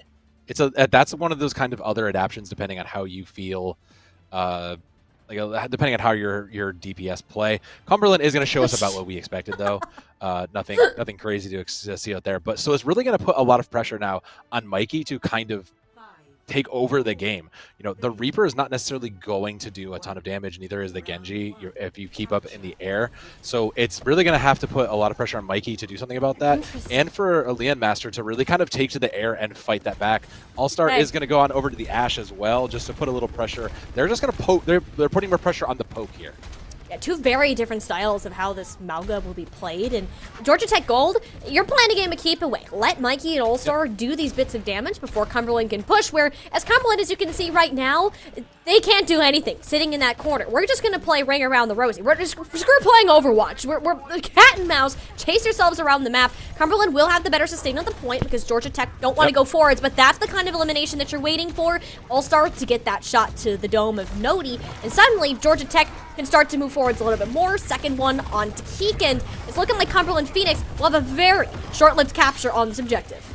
Yeah, they didn't even get they did get the capture. Okay, they are gonna get about 15-20% out of it, but that's the difference, like you were talking about. This is a poke and brawl comp. It does a little bit of those both things. So the difference is just right there. Georgia Tech wins out by poking a little bit more and making sure they can capitalize when Cumberland Phoenix is waiting and trying to find when do we go in and when do we approach.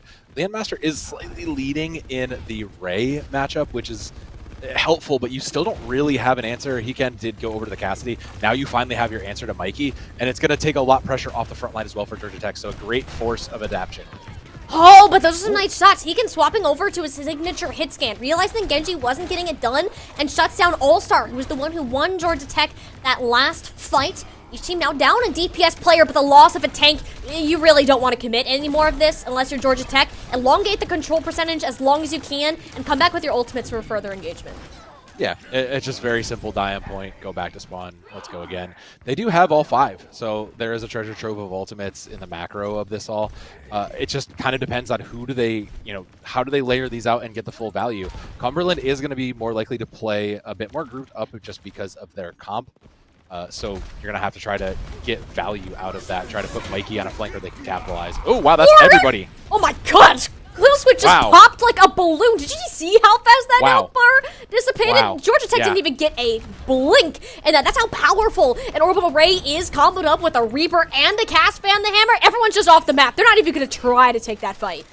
I mean, yeah, there's nothing you can do. Your tank is gone. There's all your sustain out. It's better to just take that loss and go about the way. And yeah, that was a very, very quick reaction at Cumberland and relatively cheap considering you forced out the cage of kill switch there. So still 4 ultimates though, and you have your own ray. Just make sure it times up. Oh, but this cage, it completely denies the Bob. The orbital ray, though, is going to make sure that this cage doesn't last that long at all. A trade 1-for-1, but Georgia Tech, again, down kill switch. They don't have a way into this objective, and they're running out on time. You can't exactly commit now. It has to be a fast reset, and Hayden knows it. Yeah. It's just kind of, again, we threw what we could at it. Let's get this back. We'll have one last shot here. And that did get everything else out of Cumberland, minus Nodi's Death Blossom.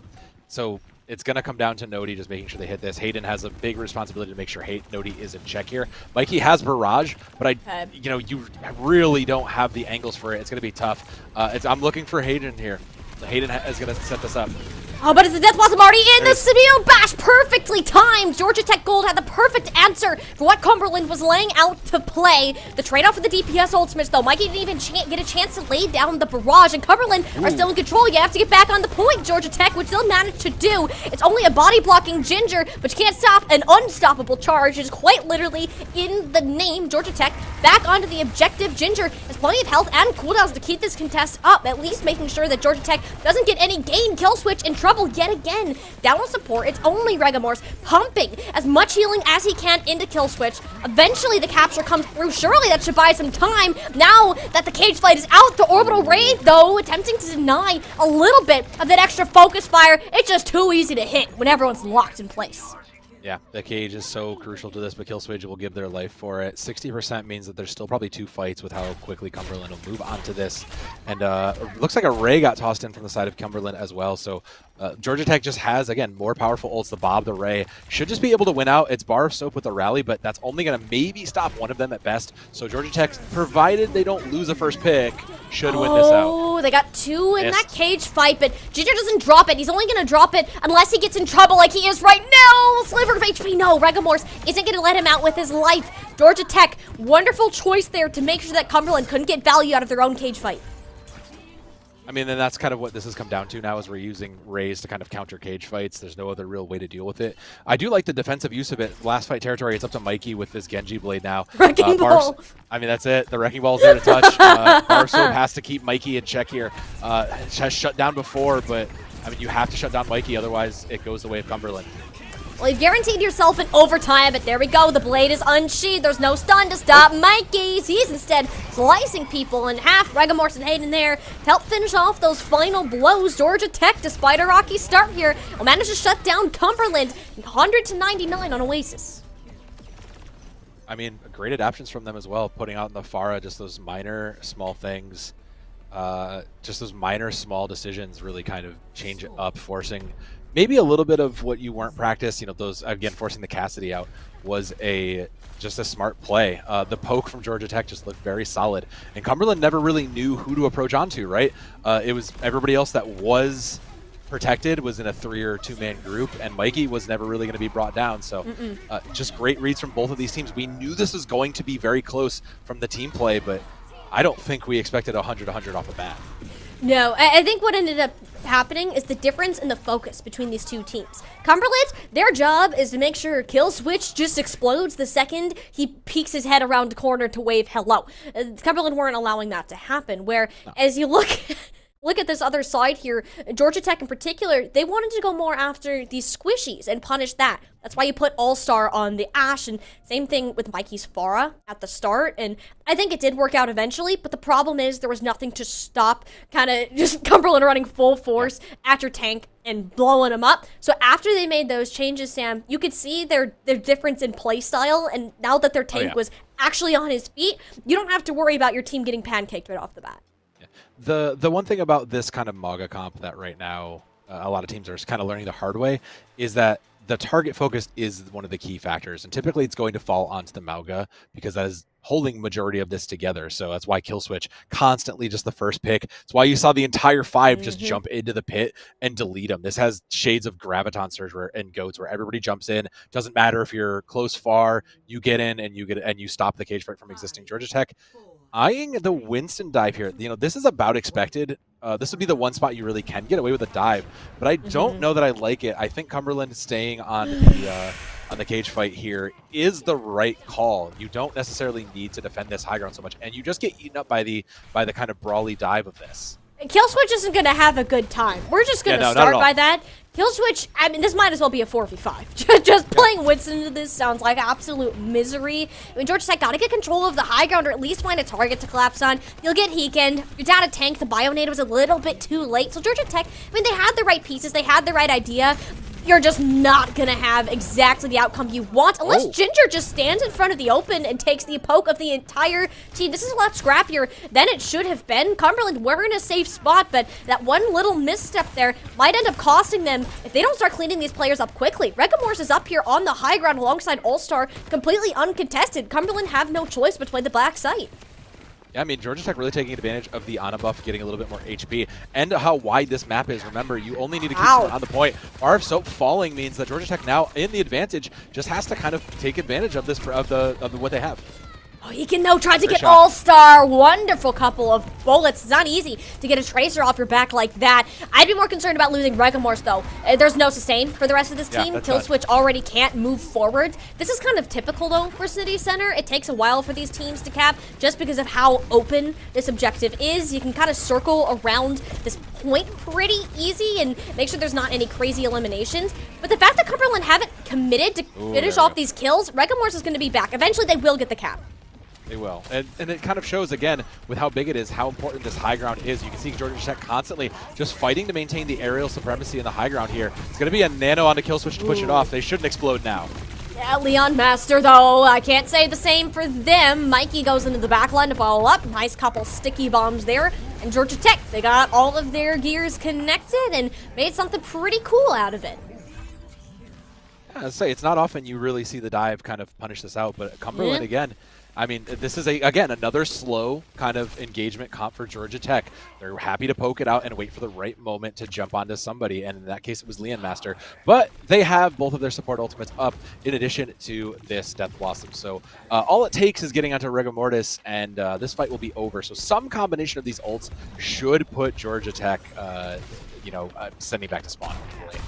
It's really up to Cumberland to close this gap first and foremost. It's like they're playing with little T-Rex arms, trying to reach out at Georgia Tech, and he can't unless you move forward. The orbital ray will be a good trade for that. Leon Master matches it almost immediately. I'm a little bit more scared about this tactical visor. Gotta respect it. Play towards the back of sight. Make sure All-Star doesn't get too much value. That is an aggressive push out of Bar of Soap, and that's one that wants to be punished. Cumberland tried to go all in. Nodi even pulls out the Death Blossom, but it leaves him in a pretty bad spot. He can't exactly get the coverage. These teams are both down 2 players. It is an even 3v3, but Georgia Tech Gold are much more confident in playing without Mikey and Hayden than Cumberland Phoenix are continuing to try to win this point.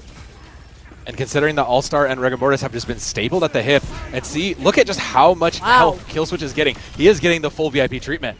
And that's what you gotta do. If there's any way that Kill Switch is allowed to live in this game, it is straight up because these supports are pumping every resource. Jumps in on 100 HP. See how much confidence he has in his team? Like, he knows Regamorse and Hayden will be able to keep him alive, and even though Cumberland got a couple percentage, Georgia Tech should get this flip back over. It'll be just one more fight. Yeah, that's the last fight territory, and that was a little bit of a heavy investment for the side of Cumberland, who pretty swiftly took that first sub point. You spent laser, you spent a lot of questions into that, and Ginger's going over to that favorite hero, that Junker Queen. I saw a pulse bomb go out, it missed, but that's a little bit unfortunate. It's now coming into a neutral fight, and with Rigor Mortis coming into a pulse bomb, coming into a nano and Kill Switch coming to that primal, this is looking really good for Georgia Tech to close out this sub map. Oh, great purple. Yeah, the purple's already out. It won't be Ginger to touch the point. I can only assume it's Pekin that's over in that direction. Yeah, so you can fill this out for days. This will likely be a long fight, especially with the Primal Rage, but this is why you want Cumberland on the JQ.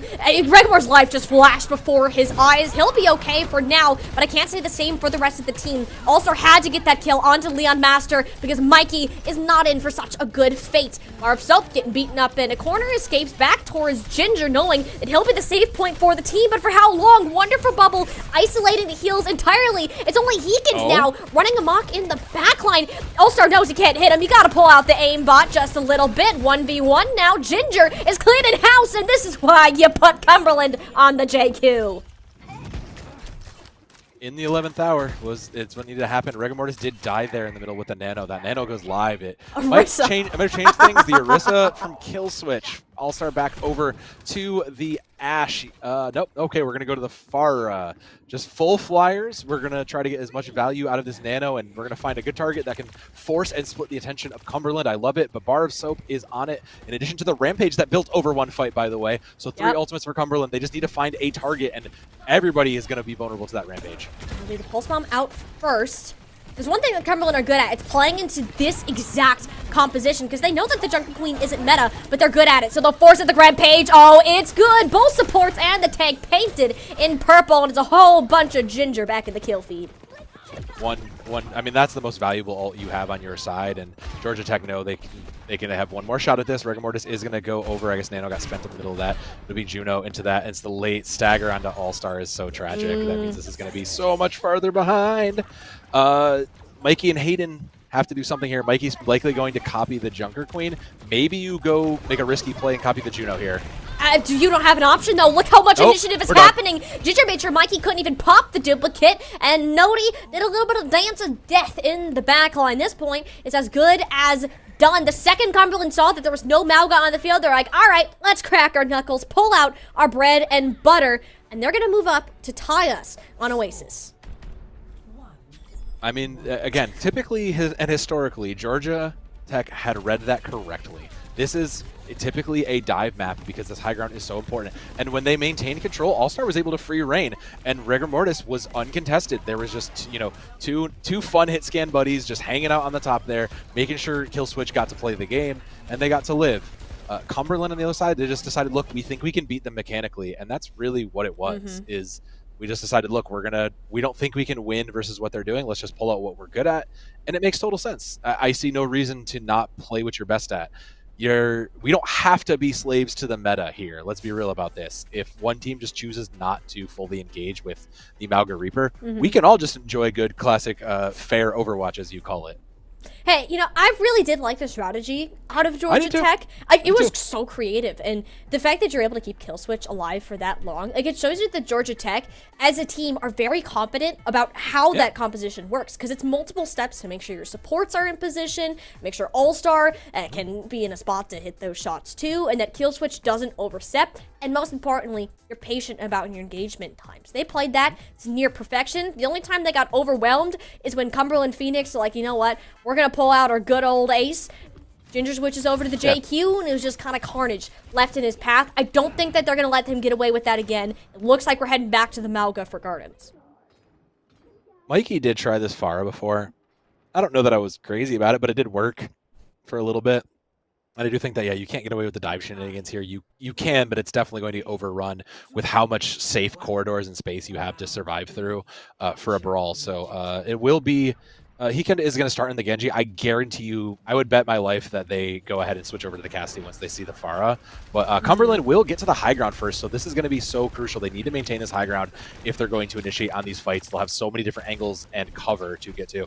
Georgia Tech's going to take the long way around, and yeah, this is about right. This is that slow chess. You can't stay on the high ground, realistically. Yeah. Cumberland, you don't give All-Star and Mikey the angles. Think back to that first fight on University where it was All-Star ripped off a couple of heads at the very beginning. Ginger getting a little aggressive first. I believe that was the shout from both teams. Would already have themselves a guaranteed cap, but I just said so. How can Mikey get an angle in on this Pharah? We haven't seen these rockets connect the way that they needed to. Even ends up taking a good amount of poke when there isn't a true counter. Cumberland are okay with playing slow. They're okay with not taking the fights as long as they have this great dynamite. Great dynamite there, yeah. Mikey can't get into those high angles in the free skies where he needs to, and now that finally there's a little bit of space, he pokes through the choke. He still needs to live through it, though, and now they'll finally get pressure into the high ground. There you go. No, it's Nodi. You just hold the corners, right? That's all you do is the Reaper. I think he actually might have gone into the back line a little bit more, too. Cumberland didn't rush, and that is the sign of a very disciplined, coordinated team. I mean, that is just the way this has to be played, right? It's a poke and then a brawl. You have to wait until you get a target low enough that you can make the stomp come in and stun come in and give it up. Georgia Tech is gonna make a swap. It's gonna go to the Echo for the duplicate, which is about sense. 2 Mag is better than 1, and All-Star is gonna go over to the Reaper. You have to have that frontline damage, especially if you can't get through the initial choke that they've been struggling here, and it's already 50% of the point gone. You have to make some sort of damage come through. I bet Georgia Tech are waiting for Rigormor's orbital right here. Yep, there it is. You can match it up with Leon Master's own, but the damage is already done. Just that slight bit of annunciation, and yeah, the Death Blossom gets completely nullified. And that too, Kill Switch, it's for good measure, but who's really trapped in there with who? Let's be honest with ourselves. The rally was popped from Bar of Soap, and they are managing to poke this out. It's only Nodi remaining from Cumberland. This will get them to about 1 fight territory thanks to the stacker. Maybe even more. Oh, wow. You can touch We it. do know that Georgia Tech is also good to play a slow poke game like that. They just know they need to poke a little bit differently with Mikey over in the Echo. They do have a duplicate and they have a Death Blossom of their own. So I mean, it's another cage fight. We're just looking at another cage fight coming in and two Magas just kind of overpowering the team. Mikey just has to make sure they get into a position where they can realistically get the copy and then not fall immediately in danger. Georgia Tech, Death Blossom out first, but a great stun! Ginger just pancaked all of them. No Death Blossom in sight, and Mikey probably gonna have to use that duplicate rather soon to replace Kill Switch, because this rally isn't gonna keep you alive for long. Ginger finds himself looking in a mirror, but it's a much smaller one. Wow. Mikey burned out of the duplicate just as it begins. Cumberland about one fight away from winning the map. And not a single ult, no real space to behold for Georgia Tech. And Cumberland, they coming into their own Death Blossom. This does not look good. It's going to cost Mikey their life or Kill Switch just to even get the touch, and they're done.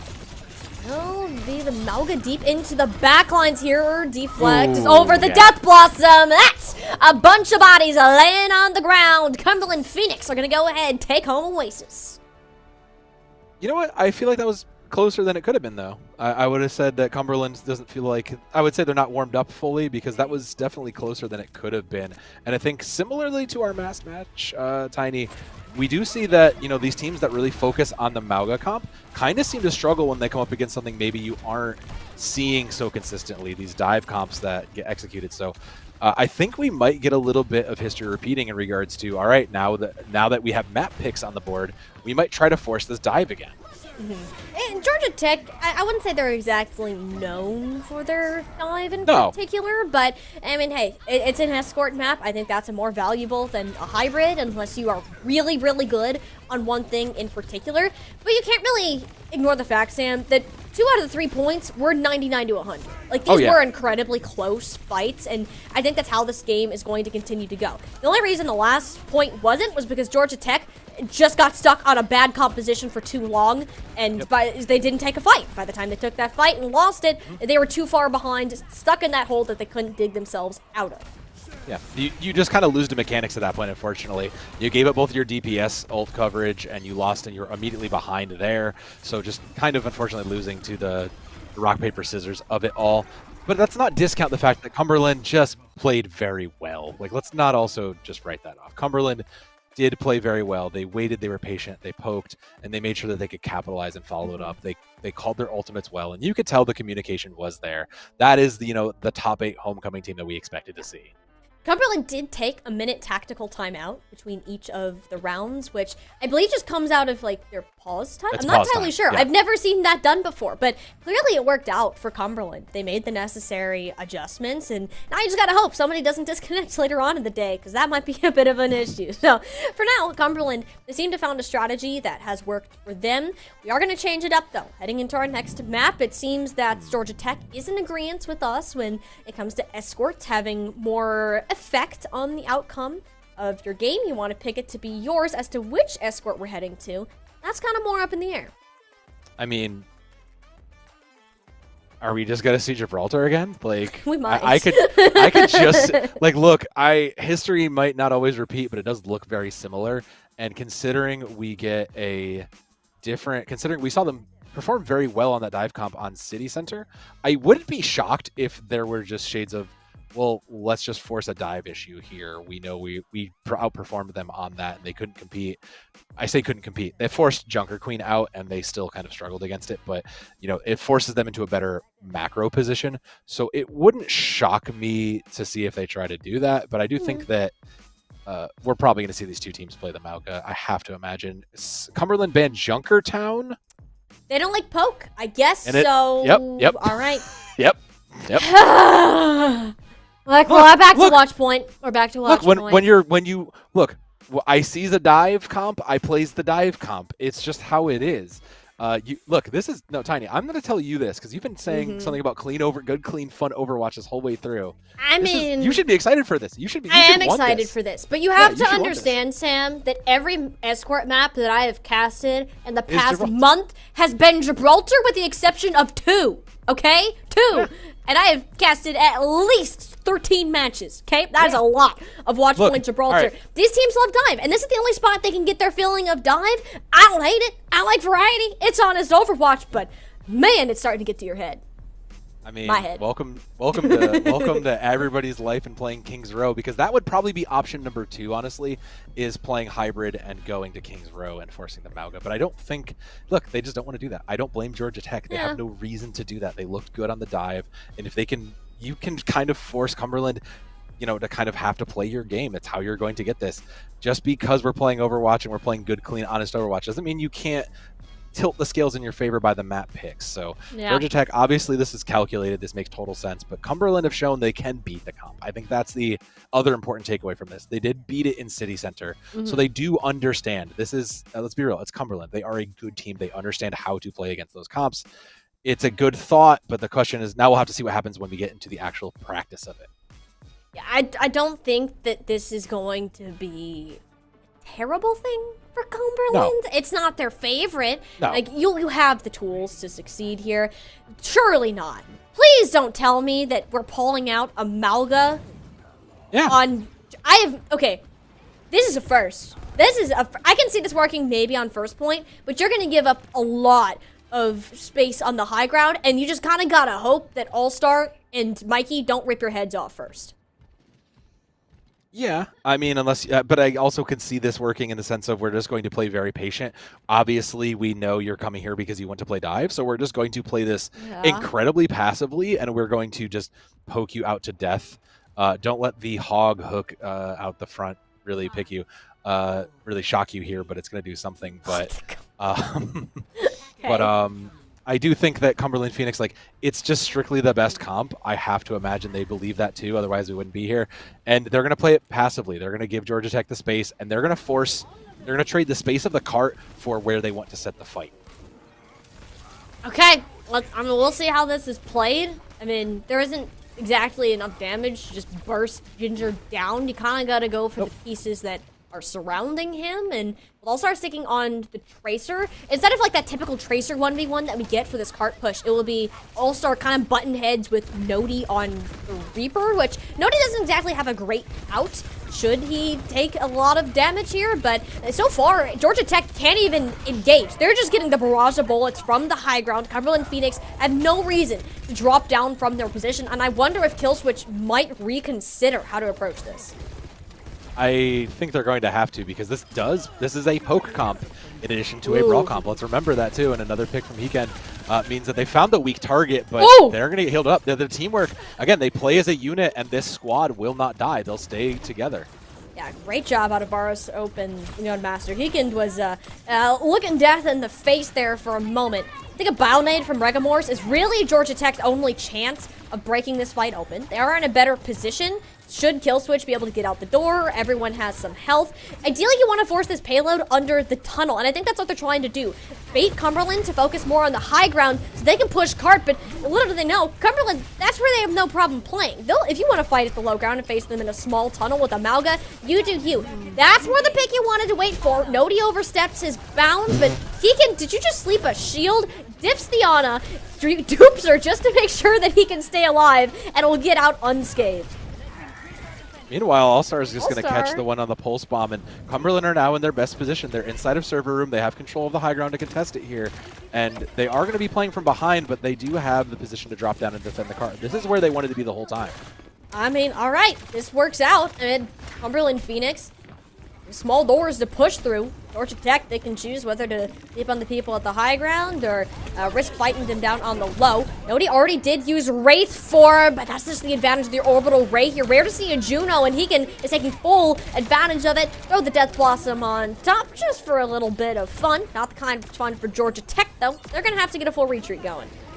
Yeah, you did spend nano into that and rally as well, so you were pretty all in on that push succeeding, but again, Ray, just a little bit too good of an ult there. Thankfully for Georgia Tech, they don't have, they'll have a duplicate, so they should be able to get the Mauga into a position to maybe get a cage fight and collapse onto it. Cumberland have just not been able to, kind of keep themselves separate just enough to not really get punished while providing a bait for Georgia Tech, so great positioning from them.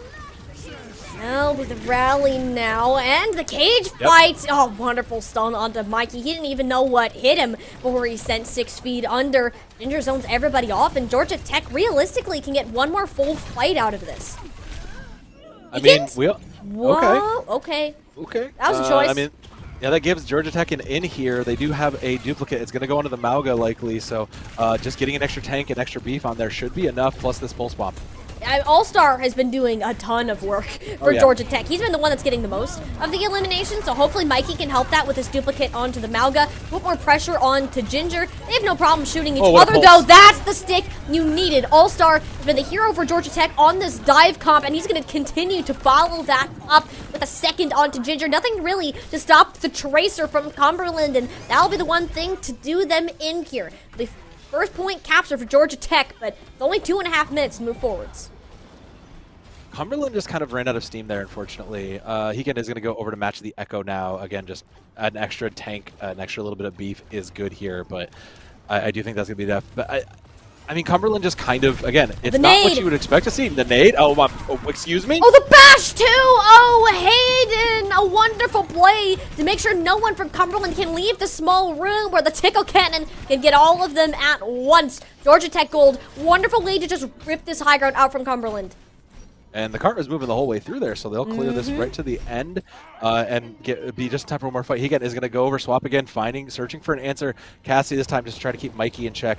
Killswitch will have a primal, but the laser from Landmaster is up, and that laser is going to be the difference maker in this fight. Pair that in with the Death Blossom, and they should get it. I told you that if these fights are going to be won by Georgia Tech, it's because of Regamorse hitting the bio nades, but who can stop Hegan if he's just going to hit shots like that? I mean, it's just raw mechanics. You give him the room to hit. Georgia Tech, that was their fight until Hegan had a say. See, the problem, Tiny, is you're valuing Juno. The real value there is the orbital laser. Yeah. We got the laser off, and that was all we really needed. After that, Leon can go have a nice walk back to spawn. But that does give Hegan the great positioning from this high ground now. So now it's going to be even tougher. It's going to force Georgia to go back into the dive. Oh, and Mikey! They should be able to. Oh, what a shot. Doing that. Not even. Mikey was just way ahead before Georgia Tech were ready. A slight bit of miscommunication likely there, and you kind of just got to go ahead. One more full fight on this point, and Georgia Tech already have high ground too. Yeah, they have the high ground, and that's going to be the most important thing. They need to force Cumberland into a bad position. But I mean, Cumberland is holding on to Death Blossom and Rally in now a cage fight, so the brawl is up.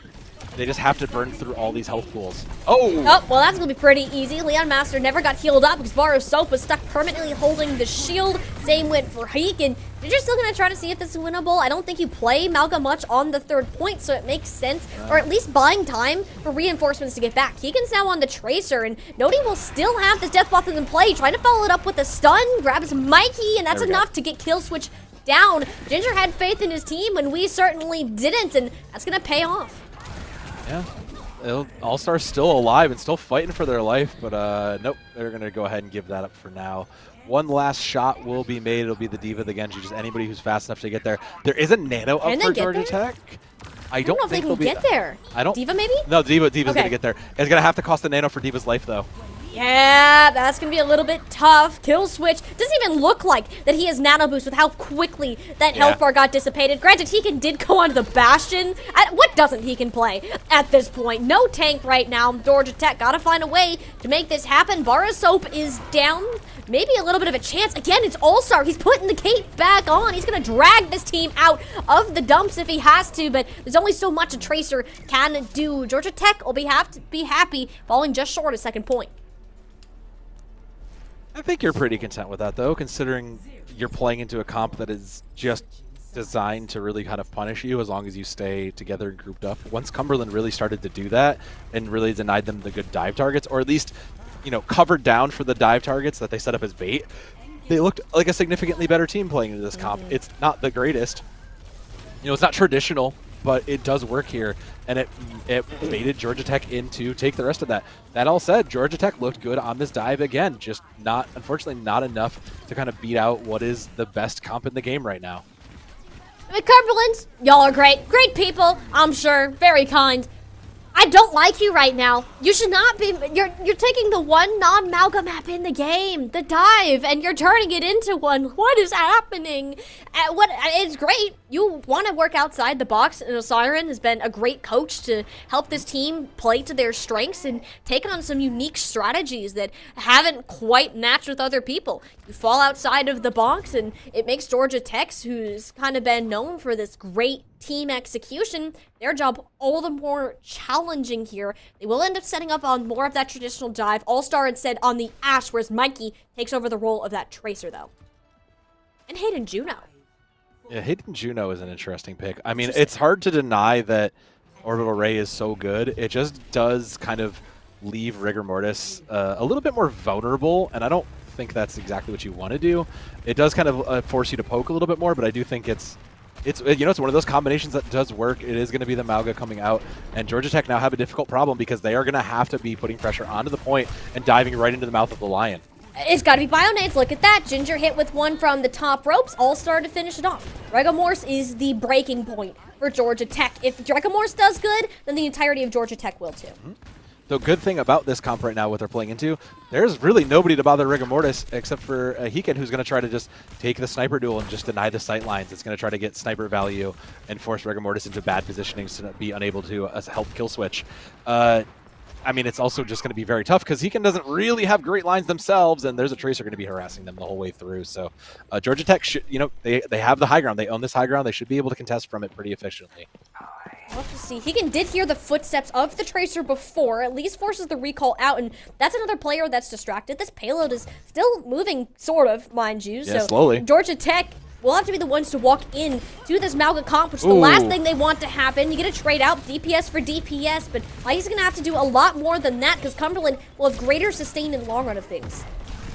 And that dive is going to be a lot more efficient. The team play from Georgia Tech is great, but I mean, with Hayden going down and kill switch kind of going in, that is, you know, you're really dependent now on your Ana and this nano boost to kind of save the rest of the day and get it here.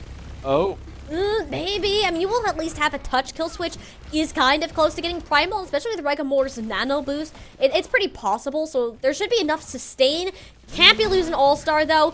You really just can't peek Hyken on the Widowmaker. He will hit the shots if you give him the opportunity to do so. Kill switch goes so deep. I don't even think they wanted to get the nano boost play off of that. Rigor Mortis didn't even have that option, so Georgia Tech might just end up getting sorry? I don't like that. Do not like that. Heekin doesn't either. Look at those shots. 2 back-to-back on the head of the Tracer. And yeah, that'll be the point capped. 4.5 minutes that Georgia Tech are going to have to defend here.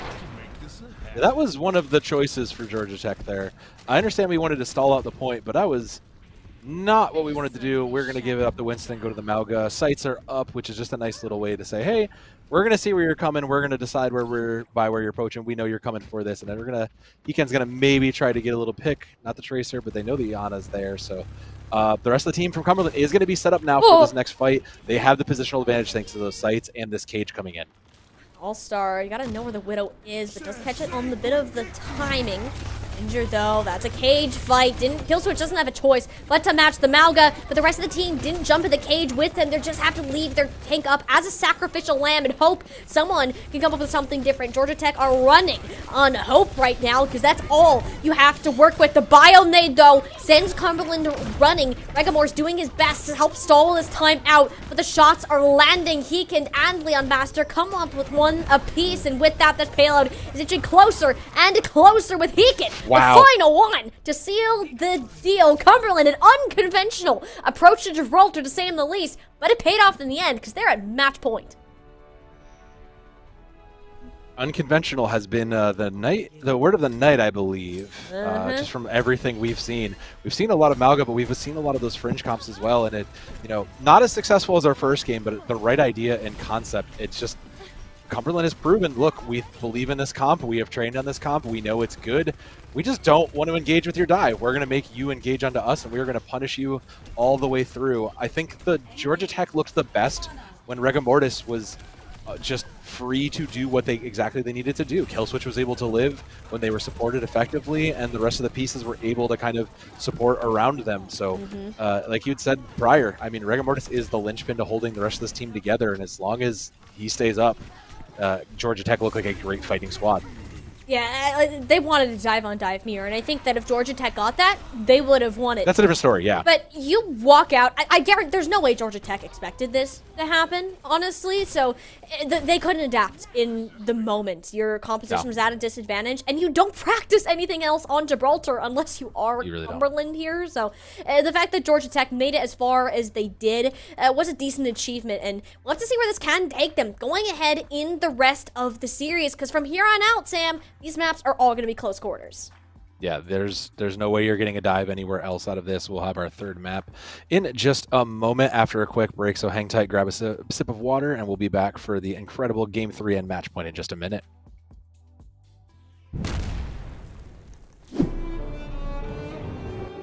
What am I supposed to say? It doesn't matter. He's dead. He ain't listening to you anyway. I'm hungry. No. Put it away. I can't put it. Oh, crap. Just reach in. You gotta pull it. Just grab it. Just take it out of his hand. What do you mean you can't? He won't let go. What do you mean he won't let go? He's dead. Help me. Get in there. Now just hold on. Make him let go of it.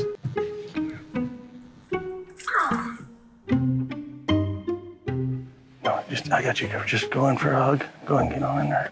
It's a bad loss. Yeah, hug him. Hug him up. Just reach. Hug him up. He's breathing. It's on the other side. Go. I can't. Just- I can't do it.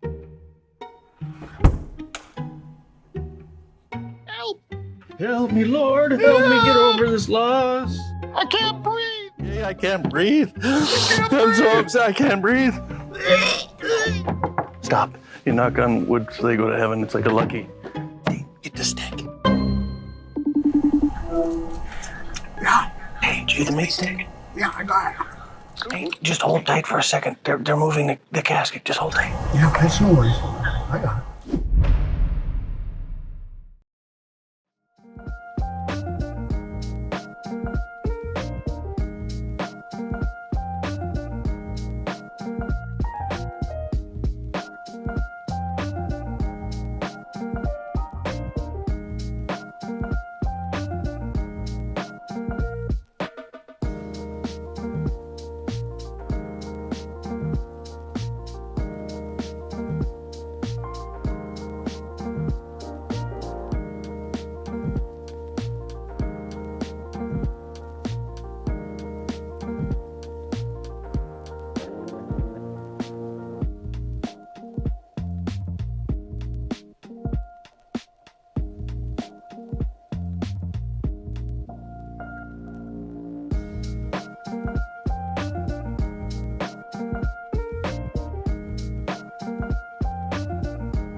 make themselves out to be Malga 1 tricks out here, but they are far from it. It's only where they found the most success, by taking a rather unconventional approach, as we've been calling it, towards some certain map types today, aka Gibraltar. But it's working out. You're up 2-0, one map away from booking a ticket to the grand final, Sam. Yeah, I mean, Cumberland Phoenix, they showed exactly why they had such a deep run into the homecoming event, and they are looking to make an even deeper run here and to the grand finals of NECC. Considering we are match point on push, though, Tiny, I mean, we're just going to see more Malga. I don't think there's literally nowhere you could go where you can't just push as Malga, and especially considering we just came off of Gibraltar, the one place you don't play, you would arguably not play Malga. We're going to see more Malga out of them, but their choice is going to be Runa Sapi. That is going to be that checks out. That's fine. This is a solid Malga map. I see nothing wrong with this pick. However, I do have concerns for the side of Georgia Tech because they are running out of. I don't mean this meanly, but they're running out of gimmicks to try to contest against this. Yeah, at this point, you just need to take them on in the Malga mirror. I don't think that Georgia Tech can afford to be experimental anymore. You are making your own lives more difficult by not conforming to the Malga meta as much as you want to ignore it.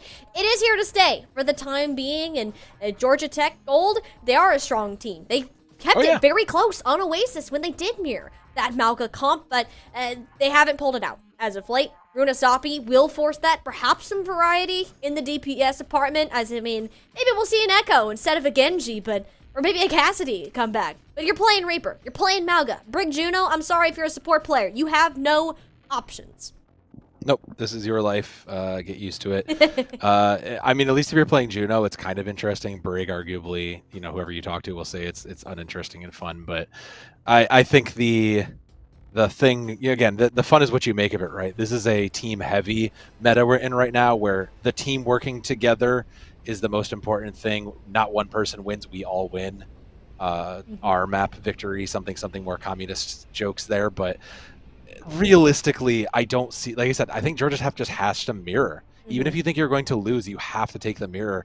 I don't think you're going to do much else than that. The one thing I do want to actually see, though, I want to see All-Star stay in those. I kind of wish we had given the Reaper duties to Mikey and let All-Star continue to work on those hit scans with the Tracer. All-Star has been a phenomenal standout player from the side of Georgia Tech Gold, where everybody's been playing well, but All-Star has continued to kind of find those clutch moments and swing things back around for this. So I do think if anybody's going to make a difference on this team, it is going to be All-Star. That's the problem with this meta, Sam. You can't play heroes that have skill expression. You're not allowed to stand out as an individual on any of these heroes. How dare I say that? How dare you? It's defined by team play, and it's defined mainly by ultimates here. The only difference between these two teams is a Genji instead of an Echo out of Mikey and Heekend, respectively. So Cumberland will be wanting to take a bit of a faster approach, whereas Georgia Tech sticking to their more kind of pokey base style. Yeah. They're also taking the longer fight of assuming that a duplicate Malga will be better than a Blade, and I don't think I disagree. Yeah, no, that is Blade of 2024. Not a fun time. If you get one kill and keep your life, that is an excellent Blade in our books. Georgia Tech Gold aren't even going to bother trying to fight this. No one died, by the way. They just full retreated to get their cooldowns and take a better angle. Yeah, well, they did burn out all of their cools. They lost the micro battle there, so they knew they had to give it up and try again. They're also now behind in the ultimate battle. Rigor Mortis is way ahead there, but that's their only ult coming up. Ooh. We know Cumberland's game. It's make sure that Kill Switch is not allowed to live. They did just that, and the rest are just going to follow like dominoes. The Malga is the real spearhead to open up these fights, and Georgia Tech has not given Kill Switch the opportunity to do that yet. Right, you are, Tiny. The good news for the side of Georgia Tech is they should get their laser online this fight, and considering Ginger is likely to try to throw it on the cage, they should have that counter to it up. That will be the points and the butt scratch, so that will be ahead spawns for Cumberland. But they, again, I'm looking at Rigor Mortis here. There you go. Oh, nothing needed. Okay. Nope, not even needed. All-Star got the better of Nodi almost immediately. I don't think anticipated that amount of damage. So Cumberland Phoenix are opting for the fast reset here, hoping that they can still grab these forward spawns. Most of them did. Barb Soap and Leon. It'd be close. No, unfortunately. Oh, that's the worst case scenario. That is the worst case scenario, especially because it's your supports who are now behind. I mean, you need them right away for that. You're coming into all 5 ultimates, so Cumberland Phoenix, you know, now they're going to give up more space just to eventually win this fight and overwhelm it. Georgia Tech is behind, so it's just going to be all ults on board here. It's going to be a full brawl, and whoever uses them later will win. They're going to dupe the Juno. What in the world is this? I'm not sure if that was intentional or not. I'd like to look at the Death Blossom, but it isn't really all that much of a looker, as a matter of fact. Cumberland don't need it. It's just to make sure that Killswitch can't move forwards to help the separated Regamores and Hayden. The good old-fashioned reset, and Cumberland are even going to stagger out Mikey even further. Very cheap, all things considered, for Cumberland. I mean, that was 2 ultimates, and 2 that you really don't even need to get. They'll get a little more space here. They saved the Ray and the Rally, which is so huge. It should be everybody in on Killswitch's cage here. Dragon Blade actually to come out first. Deacon got his 1 out of Regamores. Make that a second. Oh, if you can ult in an orbital ray, for sure. The Blade of 2024 rule does not apply to this guy. Yeah, I mean, it's essentially a nano, right? It's essentially just a team nano at this point as an ultimate. So I mean, that's why you pick that, is it cleans up fights much faster. 85%, and Cumberland still in control. Georgia didn't commit too much into that. They have a cage and a Rally. If they catch out any of these supports in the cage, it's over, but it's really going to come down to the positioning of Georgia Tech and Killswitch here to decide this fight. The cage fight out early. The Rally is popped. You can't exactly use that stun, so Bar of Soap more or less just being the shield for his team. And again, Killswitch doesn't get healed throughout all of that either. Cumberland have been so good at popping him like a balloon. He can, I mean, he does end up going down here. I don't know what else you can make of that. That Death Blossom leaves things to be desired, but all things considered, Cumberland are still getting a couple more meters onto this robot, which at this point in the game isn't a bad thing. Yeah. I mean, that was just more of a victory dance for Nodi at that point. I think you've got everything you need to. Cage fight for Ginger means that everybody's in. Georgia Tech needs to respond with everybody in and focusing down. Yep, and they do that this time, making sure Bar of Soap can't come back. You'll have the Orbital Ray online, but I don't even think you're going to need it. No. Duplicate on the Reaper is just enough to scare everyone from Cumberland backwards, especially lacking a support. There you go. Might keep turning on the spin cycle right there, and Cumberland will have to be sent backwards. Hey, I wanted to see Mikey and the Reaper, so I guess I got what I wanted. You did get it. I did get it. I guess I got what I wanted, so thanks, Mikey. I appreciate that.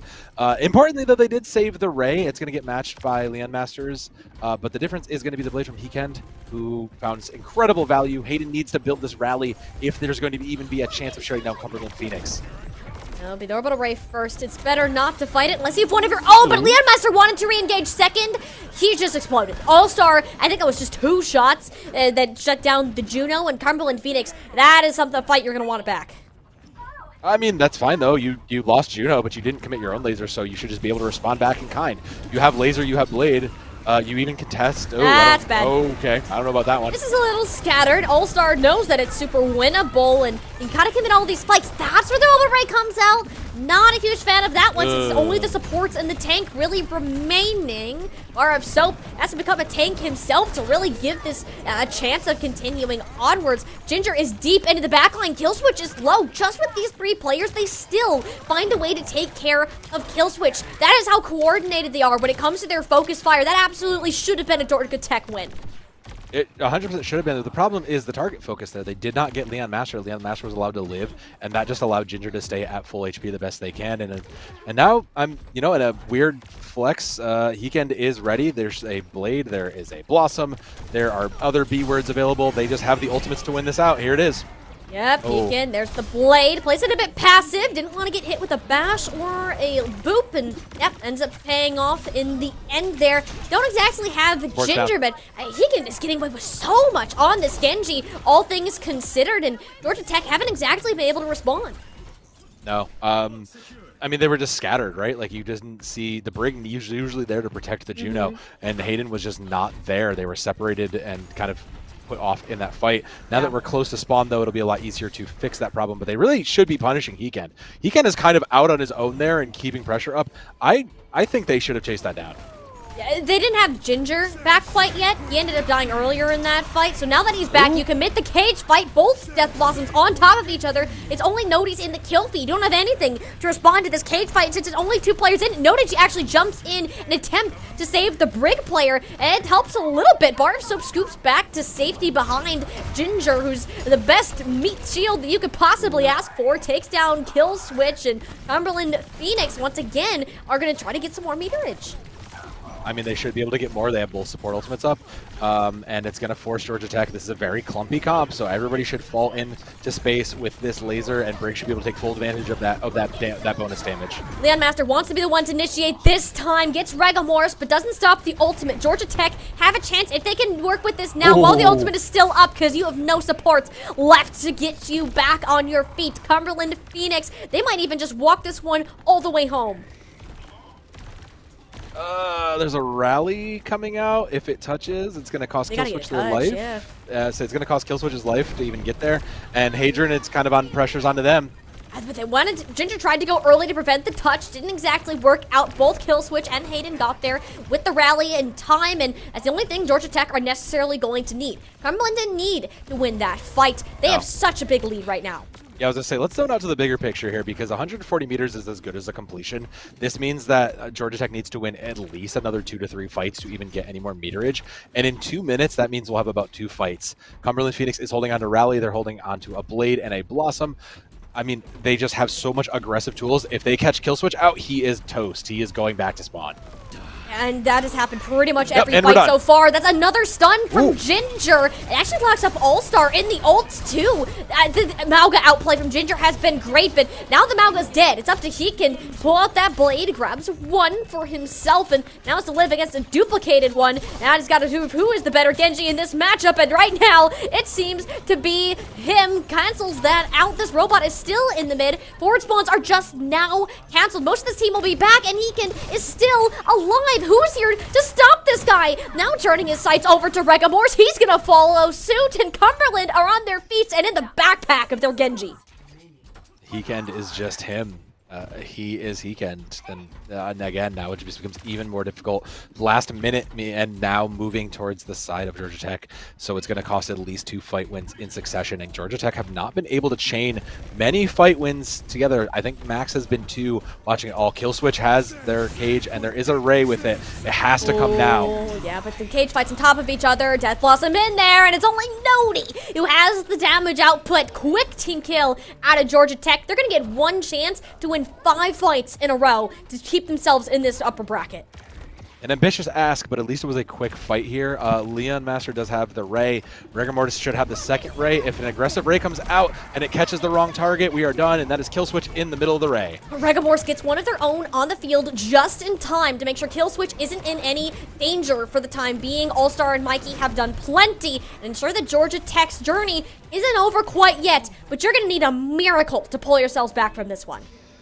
This is at least 2 to 3 fights in a row where you have to play on the cart. You manage to save your rally, and you'll have a duplicate in from Mikey. The duplicate is going to be just so important in this next fight. Getting a duplicate onto the Mauga may make the difference, especially if Killswitch is the first pick here. He again has a Blade, though, and it's going to get aggressive, but I mean, surely Hayden has this ready and loaded to shut down the Genji. Surely.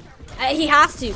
There is no more back options for Georgia Tech. It is now or never. Blade is out, and Georgia Tech are countering it out, trying to stay alive for as long as possible. They negated Heekin. What can they do about Bar of Soap? It's the Death Blossom. It's the rally. It's everything poured into this, and the red in the kill feed shall continue. Nodi, one last option to strike on back, but it falls short. Georgia Tech keep themselves on the robots, and they're not done yet.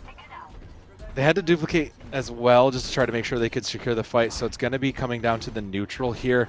There's 2 Junos each at 60% coming into it. This is very tight. This is going to come down to who manages to put out enough damage or healing to decide this fight. Whoever gets the first ultimate likely to decide the outcome of this fate. The forward spawns aren't as meaningful here as we might hope, so a little bit of poking means that whoever is going to get this first ultimate and can engage first will decide the fight. the race between Ginger and Killswitch, Leland Master, and Regamorse, and so far, it's been the Cumberland players who have come out on top, and it's already not off to a good start. Georgia Tech down Mikey. It's going to be up Ginger? to Killswitch now to see if he can keep this team alive. Has to use the cage fight defensively as more of a tool. Leon Master, though, already had the better cage, the better ultimates, and the better Malga composition. Cumberland Phoenix are going to the grand finals.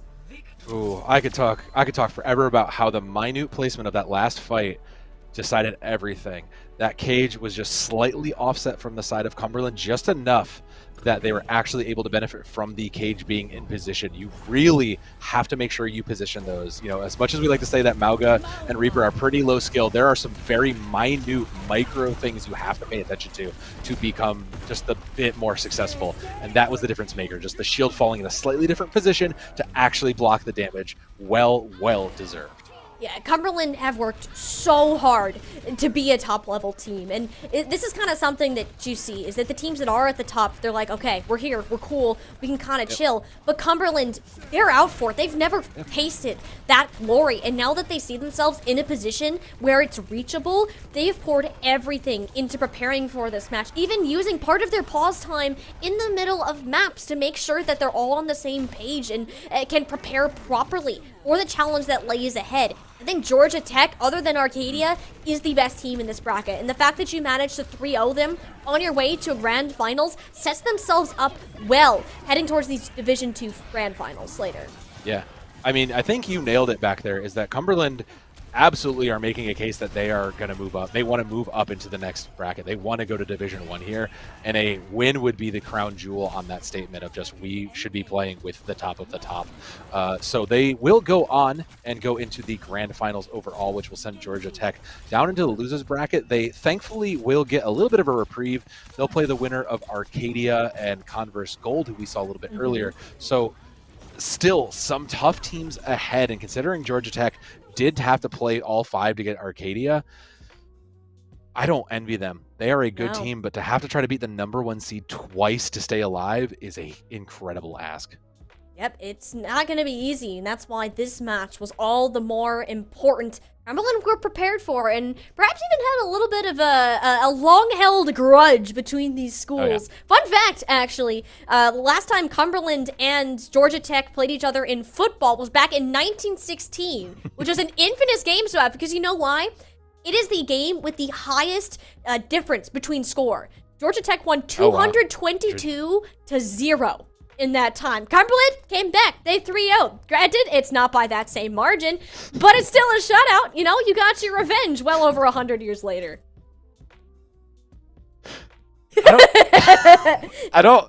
I don't know what to do with this information, Tiny.